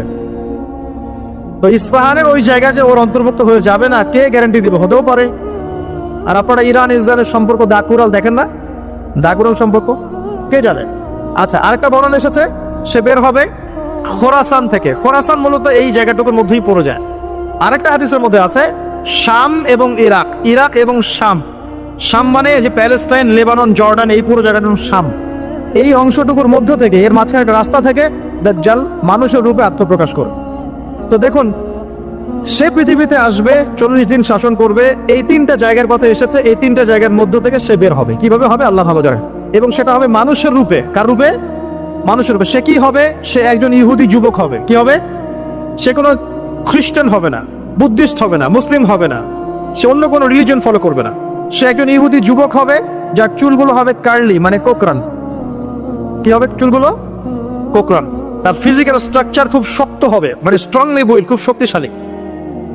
এখন নবীজি বলছেন সে কাদেরকে নিয়ে বিশ্ব শাসন করবে? উত্তর, সে জিউসদেরকে নিয়ে বিশ্ব শাসন করবে। কাদেরকে নিয়ে? জিউস কারা? জিউস মানে শুধু ইহুদিরা নয়, এটা একটা ভুল ধারণা। ইহুদিদের মধ্যে এমন অনেক অর্থোডক্স ইহুদি আছে যারা প্যালেস্টাইনিদের অধিকারের পক্ষে কথা বলে, এমনও কিছু ইহুদি আছে। তাই সব ইহুদিকে আপনি খারাপ বলতে পারবেন না, কথা বুঝতে পারছেন? কিন্তু তাদের মধ্যে একটা দল আছে যাদেরকে আমরা বলি জায়োনিস্ট। তারা পশ্চিমাদের সাথে অ্যালায়েন্স করে সারা বিশ্বটাকে শাসন করছে আর কি। এই জায়োনিস্টরাই ইনশাআল্লাহ তাআলা, এটা আমার কনসেপ্ট, আমার গবেষণা, এরাই মসিহুদ দাজ্জালকে ফলো করবে ইনশাআল্লাহ, এবং তাদেরকে নিয়ে সে পুরো ওয়ার্ল্ডটাকে শাসন করবে। আর আপনি কনক্লুশন পেলেন কি? দাজ্জালের চেয়ে বড় কোনো ফিতনা নাই। সে মানুষের রূপে এখনো বের হয় নাই, কিন্তু পৃথিবীতে আছে, বের হবে। কোন কোন জায়গা থেকে তাও বলে দিলাম। পৃথিবীতে এসে সে কি করবে? এই ম্যাসাকার করবে, এবং সে তার অনুসারীদেরকে জান্নাত দিবে, যারা ফলো করবে না ওদেরকে ধ্বংস করে ফেলবে। এবং সে কাদেরকে নিয়ে শাসন করবে এটা আপনাকে দেখিয়ে দিলাম। এখন আসেন, সে যাদেরকে নিয়ে ওয়ার্ল্ডটাকে শাসন করবে তাদের দিকে তো তাকিয়ে দেখি। আজকে থেকে 100 বছর আগে এই জায়নিস্ট বা জায়নিজমের সাথে যারা জড়িত, ইহুদিদের কি কোনো থাকার জায়গা ছিল? তারা কি প্যালেস্টাইনে ছিল? তাদের কি পরনে পোশাক ছিল? তারা কি সেখান থেকে প্যালেস্টাইনিদেরকে বহিষ্কার করতে পেরেছিল? 100 বছর না, আমি আপনাকে 2000 বছরের কথা বলছি। কত বছর? 2000 বছর পর্যন্ত তারা সেখানে প্রবেশ করতে পারে নাই। আর রাসূল সাল্লাল্লাহু আলাইহি ওয়াসাল্লামের জামানা, তারপর আবু বকর সিদ্দিক, তারপর ওমর, তারপর উসমান, তারপর আলী রাদিয়াল্লাহু আনহুম, তারপর উমাইয়াদের প্রায় 90 বছর, আব্বাসীয়দের 500 বছর, ফাতেমিদের খেলাফত, কর্ডোভার ইসলামী খেলাফত, মামলুকদের শাসন, সালাউদ্দিন আইয়ুবী রাহিমাহুল্লাহর সময়, এই মুঘলদের সময়, ওসমানীয়দের সময়, কোন সময় তারা প্যালেস্টাইনে ঢুকতে পারে নাই। 1914-এ যখন ফার্স্ট ওয়ার্ল্ড ওয়ার হয়েছে, তারপর ব্রিটেন সেখান থেকে চলে গিয়ে ওদেরকে জায়গা করে দিয়েছে। ওইখান থেকে 100 বছর হয়ে গেল তারা সেখানে আরবদের নাকের ডগায় বসে পুরো আরবদেরকে না, পুরো বিশ্বকে শাসন করছে। দাজ্জালকে আপনি দেখেননি, তার অনুসারীদেরকে আপনি দেখেন, তাদের অবস্থা এখন কি? বলছি, যাদের থাকার জায়গা ছিল না, খাবার ছিল না, পানি ছিল না, কোনো সার্বভৌমত্ব ছিল না, কোনো রাষ্ট্র ছিল না, তারা এখন পুরো বিশ্বে শক্তিশালী। শুধু তাই নয়, যারা মিলিটারি অ্যাফেয়ার্স সম্পর্কে জানেন, যারা পলিটিক্স করেন, যারা আপনার অর্থনীতি বোঝেন, তারা আমার কথা বুঝবেন, অন্যরা হয়তো বুঝবে না। তারা সেখান থেকে সারা ওয়ার্ল্ডের ব্যাংকিং সিস্টেমগুলো নিয়ন্ত্রণ করে ফেলেছে। আপনি ওদের বাইরে যেতেই পারবেন না, এবং তারা ওদের ব্যাংকিং সিস্টেম দিয়ে সারা ওয়ার্ল্ডকে সুদখোর বানিয়েছে। সুদ ছাড়া কোনো লোন তারা দিবে না। একটা IMF এর লোনের জন্য কত চড়াই উতরাই পার করতে হয় আপনি জানেন না। ইকোনমিক্স পড়েন তাহলে বুঝবেন। এমনি এমনি দিবে না, সুদ ছাড়া তো দিবেই না। আর সুদটা আমাদের শোধ করতে হবে না, শোধ করতে হবে। তো এদের সিস্টেমটাই সুদ ভিত্তিক ইকোনমিক সিস্টেম।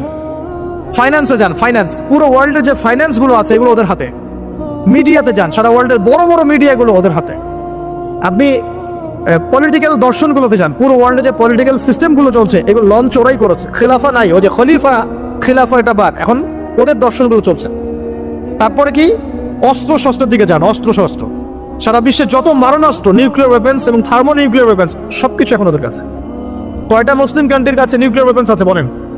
কয়টা মুসলিম কান্ট্রির কাছে আকাশ প্রতিরক্ষার ব্যবস্থা আছে, মিসাইলস আছে? উত্তর কোরিয়ার কাছে থাকলেও দেখা যায় যে তুরস্কের কাছে নাই। দেখবেন যে কি বলবো, চায়না, রাশিয়া ওদের কাছে থাকলেও আমাদের আরব কান্ট্রির কাছে নাই। তো দেখেন, ওয়ার্ল্ডকে এই জায়গা থেকে বলছেন বিশৃঙ্খলা করে না। দাজ্জালকে যদি বিশ্ব শাসন করতে হয়, আপনাকে যদি বিশ্ব শাসন করতে হয়, আমাকে যদি বিশ্ব শাসন করতে হয়, তাহলে আমাকে বিশ্বের মিডিয়া, প্রযুক্তি, ফাইন্যান্স, ইকোনমিক্স, পলিটিক্স নিয়ন্ত্রণ করতে হবে কি হবে না? সহজ কথা বলেন, হবে কি হবে না? হবে না? আপনার যদি ইকোনমিক কোনো পাওয়ার না থাকে, ডমিনেন্স না থাকে, আপনি কি সারা ওয়ার্ল্ডের ইকোনমি নিয়ন্ত্রণ করতে পারবেন? শ্রীলঙ্কা কি পারবে সারা বিশ্বের ইকোনমি নিয়ন্ত্রণ করতে? পারবে? বাট USA পারে, কারণ ডলার। কারণ কি? ডলার। বুঝতে পারছেন কথা? এই যে মালদ্বীপ, মালদ্বীপ কি পারবে সারা ওয়ার্ল্ডের মিডিয়া নিয়ন্ত্রণ করতে পারবে? পারবে না। বাট ইসরায়েল পারবে, বাট বিকজ ওর কাছে গুগল, অ্যাপল সব ওদের। তার মানে এক কথায়, ওয়ার্ল্ডকে রুল করতে হলে আপনার ওয়ার্ল্ডের বড় বড় জিনিসগুলোকে নিয়ন্ত্রণ করতে হবে না? দাজ্জাল না আসলেও তার অনুসারীরা এগুলো অলরেডি নিয়ন্ত্রণ করে ফেলছে। আমি কি এখন আপনাদেরকে বোঝাতে পারছি যে নূর বা আলো কি জিনিস? নূর অর্জন করলে আপনি এমন কিছু দেখবেন, এমন কিছু বুঝবেন যেটা সবাই বুঝবে না। কিন্তু একজন সাহাবীর নাম বলি, আনাস বিন নাজার। কি নাম? আনাস বিন নাজার রাদিয়াল্লাহু আনহু। তিনি উহুদের যুদ্ধের মাঠে কি করছেন আমি আপনাকে দেখাই। একটা গুজব ছড়িয়ে পড়েছে যে মুশরিকরা মুহাম্মদ সাল্লাল্লাহু আলাইহি ওয়াসাল্লামকে নাকি হত্যা করেছে। নাউজুবিল্লাহ। কারণ উহুদের যুদ্ধে আমাদের নবীর এখানে আঘাত লেগেছে, এই যে ভ্রুর এই নিচে কড়া ঢুকে গেছিল, একটু পায়ের মধ্যে আঘাত পেয়েছিলেন, তারপর দাঁত মোবারক শহীদ হয়ে গিয়েছিল। আব্দুল্লাহ বিন কামিয়া নামে এক লায়নাহুল্লাহ, এক মুশরিক নবীজিকে আঘাত করেছিলেন। ঠিক আছে, তো একটা গুজব ছড়িয়ে পড়েছিল যে মুশরিকরা মুহাম্মদ সাল্লাল্লাহু আলাইহি ওয়াসাল্লামকে হত্যা করেছে। নাউজুবিল্লাহ। তখন অনেক সাহাবী অস্ত্র ফেলে দিয়ে বসে যান, যে নবী নাই, আমরা যুদ্ধ করে কি করব? কথা বুঝতে পারছেন? তারা হাতে হাত রেখে বসে আছে। এখন এই আনাস বিন নাদর রাদিয়াল্লাহু আনহু তিনি বলছেন, কি হয়েছে তোমাদের, সমস্যা কি? তখন সাহাবীরা বলছেন, মুহাম্মদ সাল্লাল্লাহু আলাইহি ওয়াসাল্লাম তো শহীদ হয়েছেন, ইন্তেকাল করেছেন, আমরা যুদ্ধ করে কি করব? তখন আনাস বিন নাদর রাদিয়াল্লাহু আনহু বলছেন যে মুহাম্মদ সাল্লাল্লাহু আলাইহি ওয়াসাল্লাম যদি নিহত হয়ে থাকেন, তাহলে আমরা আর বেঁচে থেকে কি করব? চলো আমরা যুদ্ধ করে শহীদ হয়ে যাই, আমরা আর এখানে বেঁচে থেকে কি করব? তখন তিনি ছুটছেন ঘোড়া নিয়ে। আর সাদ বিন মুয়াজ নামে একজন সাহাবী। কোন সাহাবী? সাদ বিন মুয়াজ। এই সাহাবী বলছেন যে তুমি কোথায় ছুটছো? তখন আনাস বিন নাদর রাদিয়াল্লাহু আনহু বলছেন, আল্লাহর কসম করে বলছি, আমি উহুদ পাহাড়ের পিছন থেকে জান্নাতের ঘ্রাণ পাচ্ছি। কে বলছে এই কথা? আনাস বিন নাদর রাদিয়াল্লাহু আনহু। তিনি ছুটে গেলেন, গিয়ে বীর বিক্রমে যুদ্ধ করলেন। পরে তিনি যখন শহীদ হয়েছেন, তার লাশটাকে চেনাই যাচ্ছে না। তার লাশের মধ্যে 80টার বেশি তরবারের আঘাত ছিল। কতটা? পরে হাতের নখ, তার বোন যুদ্ধ শেষে হাতের নখ দেখে তাকে শনাক্ত করেছেন, ইনি আনাস বিন নাদর রাদিয়াল্লাহু আনহু। সবাই সবকিছু দেখবে না, সবাই সবকিছু শুনবে না। আল্লাহ পাক যাদেরকে নূর দিবেন আল্লাহর পক্ষ থেকে, তারা অনেক কিছুই দেখবে যেটা অন্যরা বুঝতে পারবে না। এখন আমি দেখালাম, শেষ সশরীরে এখনো বের হয় নাই, তাতে কি হয়েছে? তার অনুসারীরা কিন্তু সারা ওয়ার্ল্ডে এখন শক্তিশালী হয়ে গেছে, এবং এটা বিশ্বে প্রথমবারই হয়েছে। এর আগে কখনো হয়নি এমনটা। বরং বিশ্বে শতাব্দীর পর শতাব্দী ইহুদি খ্রিস্টানদের মধ্যে কোনো বন্ধুত্ব ছিল না, বরং এরা একে অপরের শত্রুই ছিল। 1800 শতাব্দীতে এসে 1897 এর দিকে এসে এরা এই মুভমেন্ট ফর্ম করে বিশ্বে এগিয়ে গেছে। তো ওরা যখন এত শক্তিশালী হয়েছে, আমরা এই সময় কি করছিলাম ভাই? আমরা ওই সময় আমাদের অটোম্যান খেলাফত হারিয়ে বেড়েছিলাম। প্রত্যেকটা মুসলিম কান্ট্রির মধ্যে ফাসাদ লাগিয়ে দেওয়া হয়েছিল। আমাদের আধ্যাত্মিকত্ব কমে গেছে, নামাজ ছেড়ে দিয়েছে অনেকেই, কোরআন থেকে দূরে সরে আসছি, সুন্নাহ থেকে দূরে সরে আসছি। হ্যাঁ, ইখতিলাফি মাসআলাগুলো কিনা আমরা আপোষে তর্কে লিপ্ত আছি। পলিটিক্যালি এবং ধর্মতাত্ত্বিকভাবে আমরা একে অপরের সাথে লড়াই করছি। আমরা আমাদের অরিজিনাল এনিমিদেরকে ফাইন্ড আউট করতে এখনো পারি নাই। আমরা আমাদের জীবনের লক্ষ্যটাই অনেকে বুঝতে পারি নাই, কি কারণে আমরা পৃথিবীতে এসেছি। তো শুধু হালুয়া রুটি আর সেমাই খেলে কি হবে? ওয়ার্ল্ড অ্যাফেয়ার্সটা বুঝতে হবে, কোরআন সুন্নাহ দিয়ে আমাকে ডিল করতে হবে। এখন প্রশ্ন হচ্ছে, এই বিষয়টা কি চিরস্থায়ী হবে? উত্তর না। মুসলিমদের উপরে যে ডমিনেন্স এবং আমাদের ব্যাকফুট চলে আসা, এটা কিন্তু চিরস্থায়ী হবে না ইনশাআল্লাহ তাআলা। ইনশাআল্লাহ তাআলা অচিরে আল্লাহ রাব্বুল আলামিন মুসলিমদের এই দুরবস্থাগুলো কাটিয়ে ফেলবেন ইনশাআল্লাহ। মুসলিমদেরকে আল্লাহ পাক ইমামুল মাহদির নেতৃত্ব দিবেন, ঈসা ইবনে মারইয়ামকে আল্লাহ পাক আবার পাঠাবেন এবং তাদের হাতে আবারও ইনশাআল্লাহ তাআলা এই প্যালেস্টাইন মুক্ত হবে ইনশাআল্লাহ। শুধু তাই নয়, সেখান থেকে নবী ঈসা ইবনে মারইয়াম সারা বিশ্বে ইসলাম প্রতিষ্ঠা করবেন ইনশাআল্লাহ। যারা তাকে মেনে নিবে তারাও সম্মানিত হবে, যারা ইসলামকে মেনে নিবে সম্মানিত হবে, কোরআনকে মেনে নিবে সম্মানিত হবে, সুন্নাহকে মানবে সম্মানিত হবে ইনশাআল্লাহ। যারা মেনে নিবে আল্লাহ পাক তাদেরকে সম্মানিত করবেন ইনশাআল্লাহ, আর যারা মানবে না আল্লাহ পাক তাদেরকে সরিয়ে দিবেন। আল্লাহর আযাব গজব আসলে কেউ পার পাবে না ইনশাআল্লাহ। এরপর কি? এরপর মানুষ আবারও খারাপ হওয়া শুরু করবে এবং সেই খারাপ মানুষদের সামনেই কিয়ামত হয়ে যাবে। প্রিয় ভাইয়েরা, কোরআন এবং হাদিস পড়ুন এবং বুঝুন। আমাদের করণীয় কতটুকু? আমাদের করণীয় ফিক্স করে নেন। আমাদের করণীয় 1 নাম্বার জ্ঞান অর্জন করা। জ্ঞান নাই, কিছুই করতে পারবো না। আর শুধু একমুখী শিক্ষা যথেষ্ট নয়, আমাদেরকে জেনারেল শিক্ষা অর্জন করতে হবে, ইসলামিক শিক্ষা অর্জন করতে হবে। দুটাকে কম্বিনেশন করে ওয়ার্ল্ডকে ডিল করতে হবে, আদারওয়াইজ সম্ভব না। 2 নাম্বার আমল করতে হবে। শুধু জ্ঞান যথেষ্ট নয়, আমলের প্রয়োজন আছে, জানা অনুযায়ী আমলের প্রয়োজন আছে। 3 নাম্বার, রিজিকগুলো হালাল করতে হবে, হারাম রিজিকে যাওয়া যাবে না। 4, পারিবারিক আদর্শগুলো সুন্দর করতে হবে। পারিবারিক আদর্শগুলো ঠিক করেন, ইনশাআল্লাহ ইসলাম সমাজে প্রতিষ্ঠা হবে। আমর বিল মারুফ নাহি আনিল মুনকারের কাজ করতে হবে, সৎ কাজের আদেশ করতে হবে, অসৎ কাজে নিষেধ করতে হবে। 6 নাম্বার, মধ্যম পন্থা অবলম্বন করতে হবে। শৈথিলতাবাদী হবেন না, চরম পন্থার দিকে যাবেন না। আমি সতর্ক করছি যুবকদেরকে, ইসলামের নামে কোনো চরম পন্থার দিকে যাবে না। কারণ এতে করে যেটা হয়, একটা শান্তি শৃঙ্খলা স্থিতিশীলতাপূর্ণ রাষ্ট্রের মধ্যে ফাসাদ সৃষ্টি হয়ে যায়। এতে করে ইসলামের শত্রুরা সুযোগ নেওয়ার সুযোগ পেয়ে যাবে।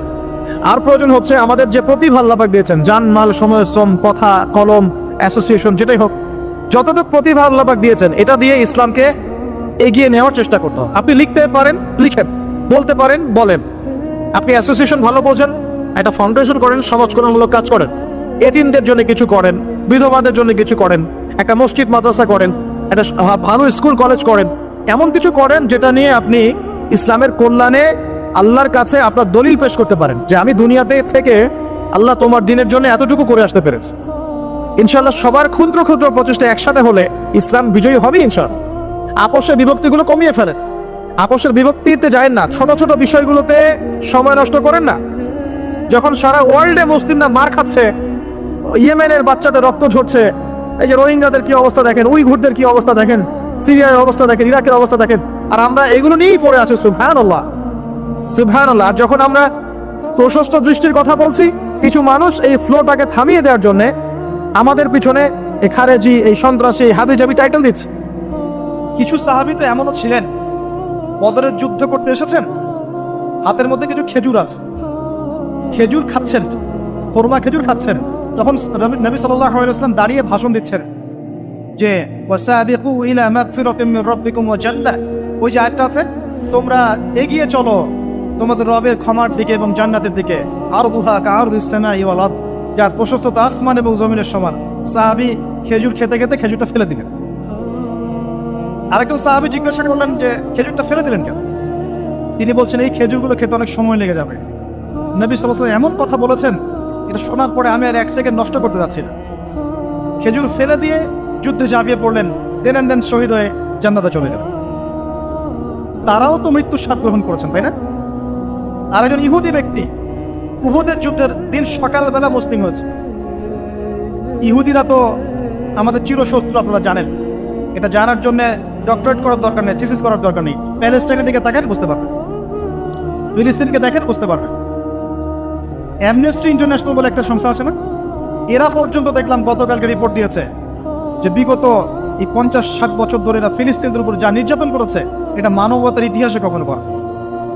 যাই হোক, একজন ইহুদি যুবক সকালবেলা উহুদের মাঠে আসছেন, এসে জিজ্ঞাসা করছেন আমার আগে কি করা উচিত, আগে কি আমি যুদ্ধে যাব না আমি আগে মুসলিম হব?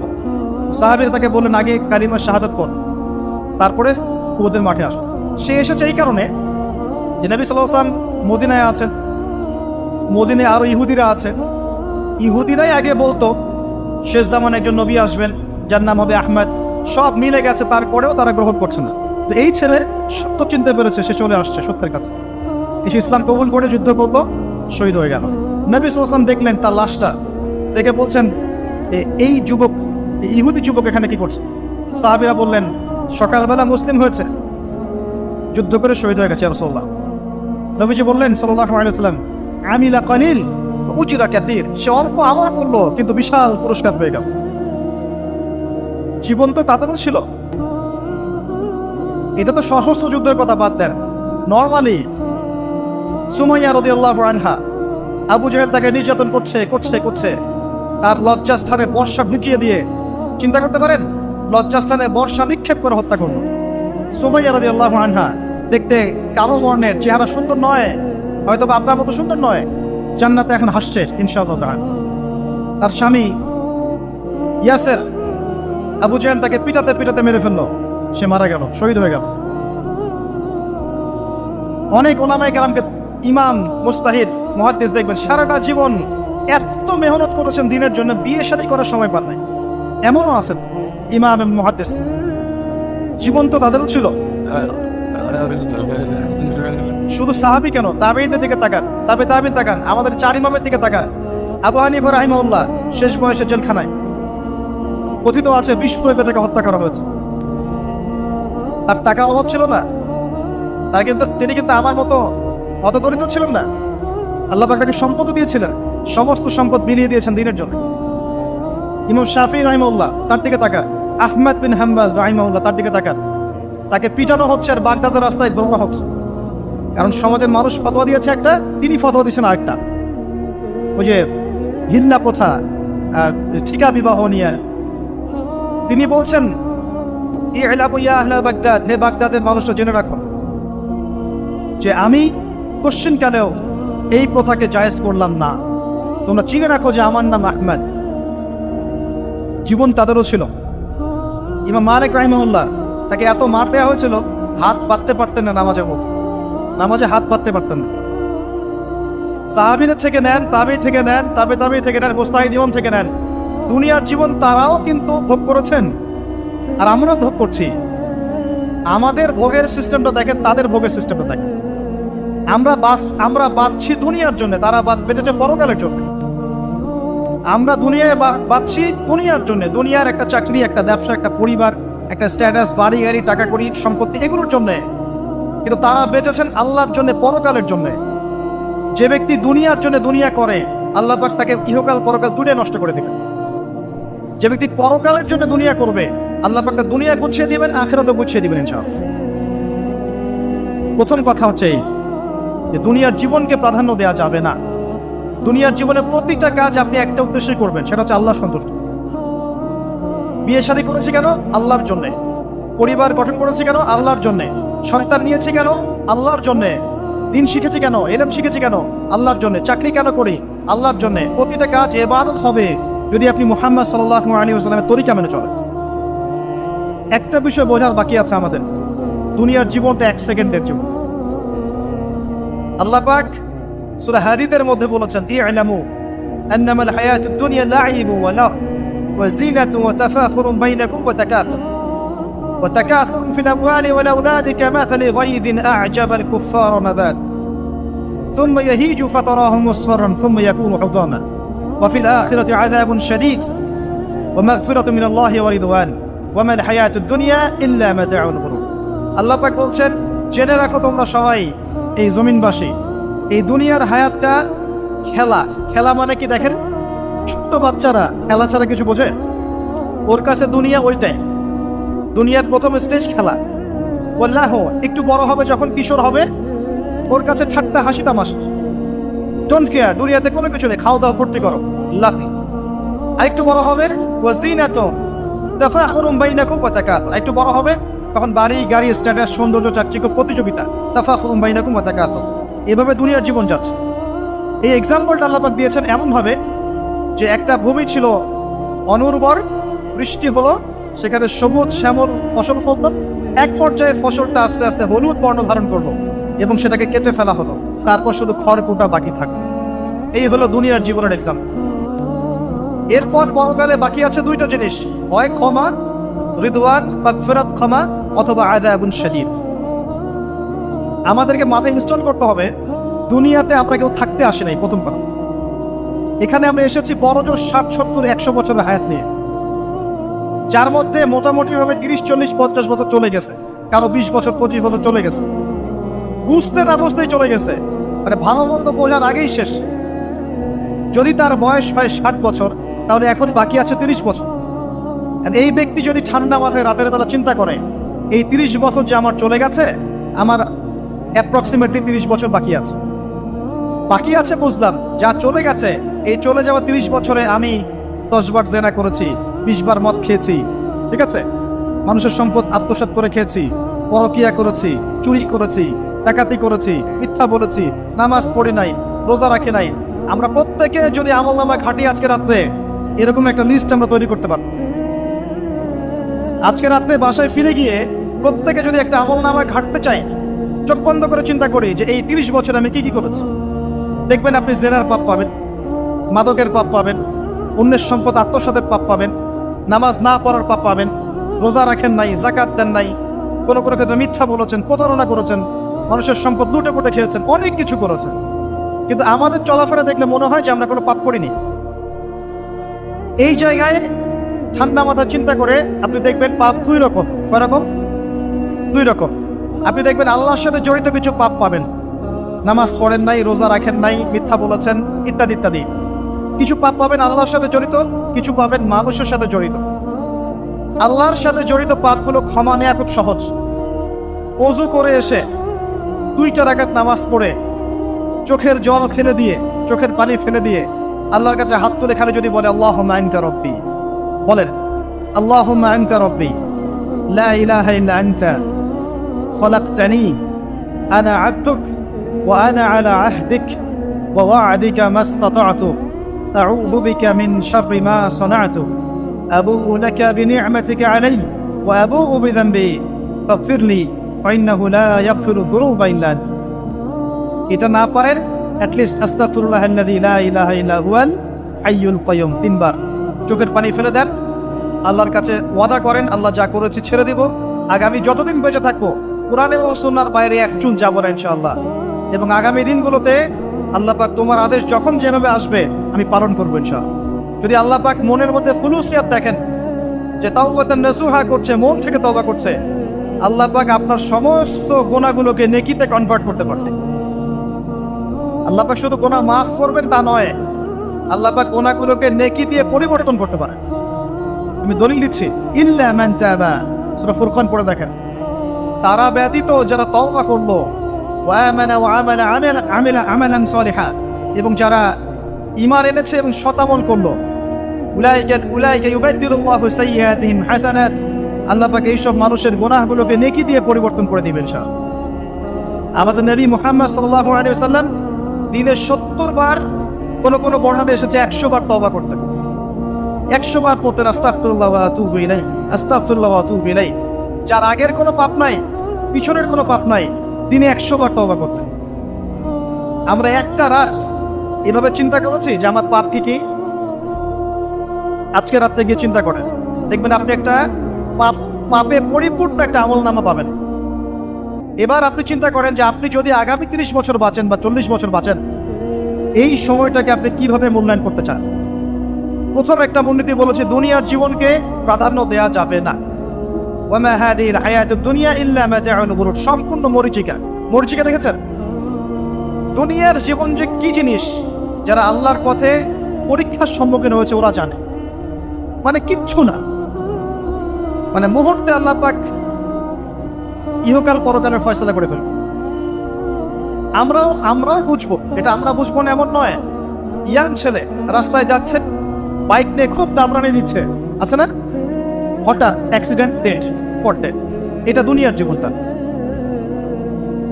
সারা জীবন দুনিয়ার পিছনে ছুটেছে, শেষ বয়সে হতাশ, কিছুই পেলাম না। পাবে না, কারণ আল্লাহর পথে না চললে শেষ বয়সে কেউ কিছু পাবেন না। যন্ত্রণা, হতাশা, গ্লানি ছাড়া, তখন দেখবেন আত্মহত্যা করে শেষ। ডেট। একটা কথা বলছিলাম যে আপনি চলার পথে কোরআন সুন্নাহর প্রতিকূলে আমল, আকীদা, মানহাজ, মুআমালাত এগুলো দেখলে কি করবেন? কোরআন সুন্নাহকে অগ্রাধিকার দিবেন নাকি চলমান বিষয়কে অগ্রাধিকার দিবেন?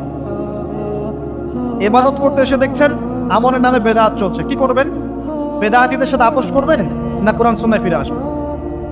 আপনি তাওহীদের ক্ষেত্রে দেখছেন মানুষ ইসলামের নামে শিরক করছে, এখন আপনি কি সংখ্যাগরিষ্ঠ মানুষকে অগ্রাধিকার দিবেন না কোরআন সুন্নাহর কাছে আসবেন? অর্থনৈতিক জীবনে গিয়ে দেখছেন মানুষ বেশিরভাগই হারাম রিজিক খাচ্ছে, এখন আমি যদি বলি যে দুনিয়ার জীবনে টিকে থাকতে হলে আমাকে কিন্তু গায়ে আপোষ করে চলতেই হচ্ছে, তাহলে কিন্তু কোশ্চিন কালেও কোরআন সুন্নাহকে প্রাধান্য দেওয়া হলো না। তখন আপনি কি করবেন? পরিবার চালাতে গিয়ে দেখছেন যে পরিবারের বেশিরভাগ লোক আপনার কথা শোনেন, আপনি কোরআন এবং সুন্নাহকে দিয়ে পরিবার চালাতে চান, তারা পশ্চিমা সংস্কৃতি দিয়ে পরিবার চালাতে চান, হিন্দি সিরিয়াল দিয়ে, গান বাজনা, ডুগি তবলা এগুলো দিয়ে, বেনামাজি, নামাজ রোজার খবর নাই, তালিম নাই, ইসলামিক নৈতিকতা নাই, কিচ্ছু নাই, জীবনের কোনো উদ্দেশ্যই নাই, এরকম পরিবার নিয়ে আপনি চলছেন করবেন, কাকে প্রাধান্য দিবেন? খুব ডিফিকাল্ট প্রশ্নগুলো কিন্তু, এবং এগুলো প্র্যাকটিক্যাল, এগুলো হচ্ছে। এখন চাকরি খুঁজতে গেছেন, আপনি দেখছেন যে ঘুষ না দিলে চাকরি পাচ্ছেন না, কি করবেন আপনি? তা পড়াশোনা করতে গেছেন, ছেলে মেয়ের ফ্রি মিক্সিং জেনা ছাড়া পড়াশোনাই করতে পারছেন না, কি করবেন তখন? ইউনিভার্সিটিতে গেছেন, ইউনিভার্সিটির পরিবেশগুলো দেখছেন ইসলাম কোথায় আর ইউনিভার্সিটি কোথায়, কি করবেন আপনি তখন? প্রত্যেকটা জায়গায় আপনাকে সিদ্ধান্ত নিতে হবে যে আমি প্রতিটা জায়গায় কোরআন এবং সুন্নাহর সাথে আপোষ করব নাকি চলমান এই জাহিলিয়াতের সাথে আপোষ করব, কোনটা করব?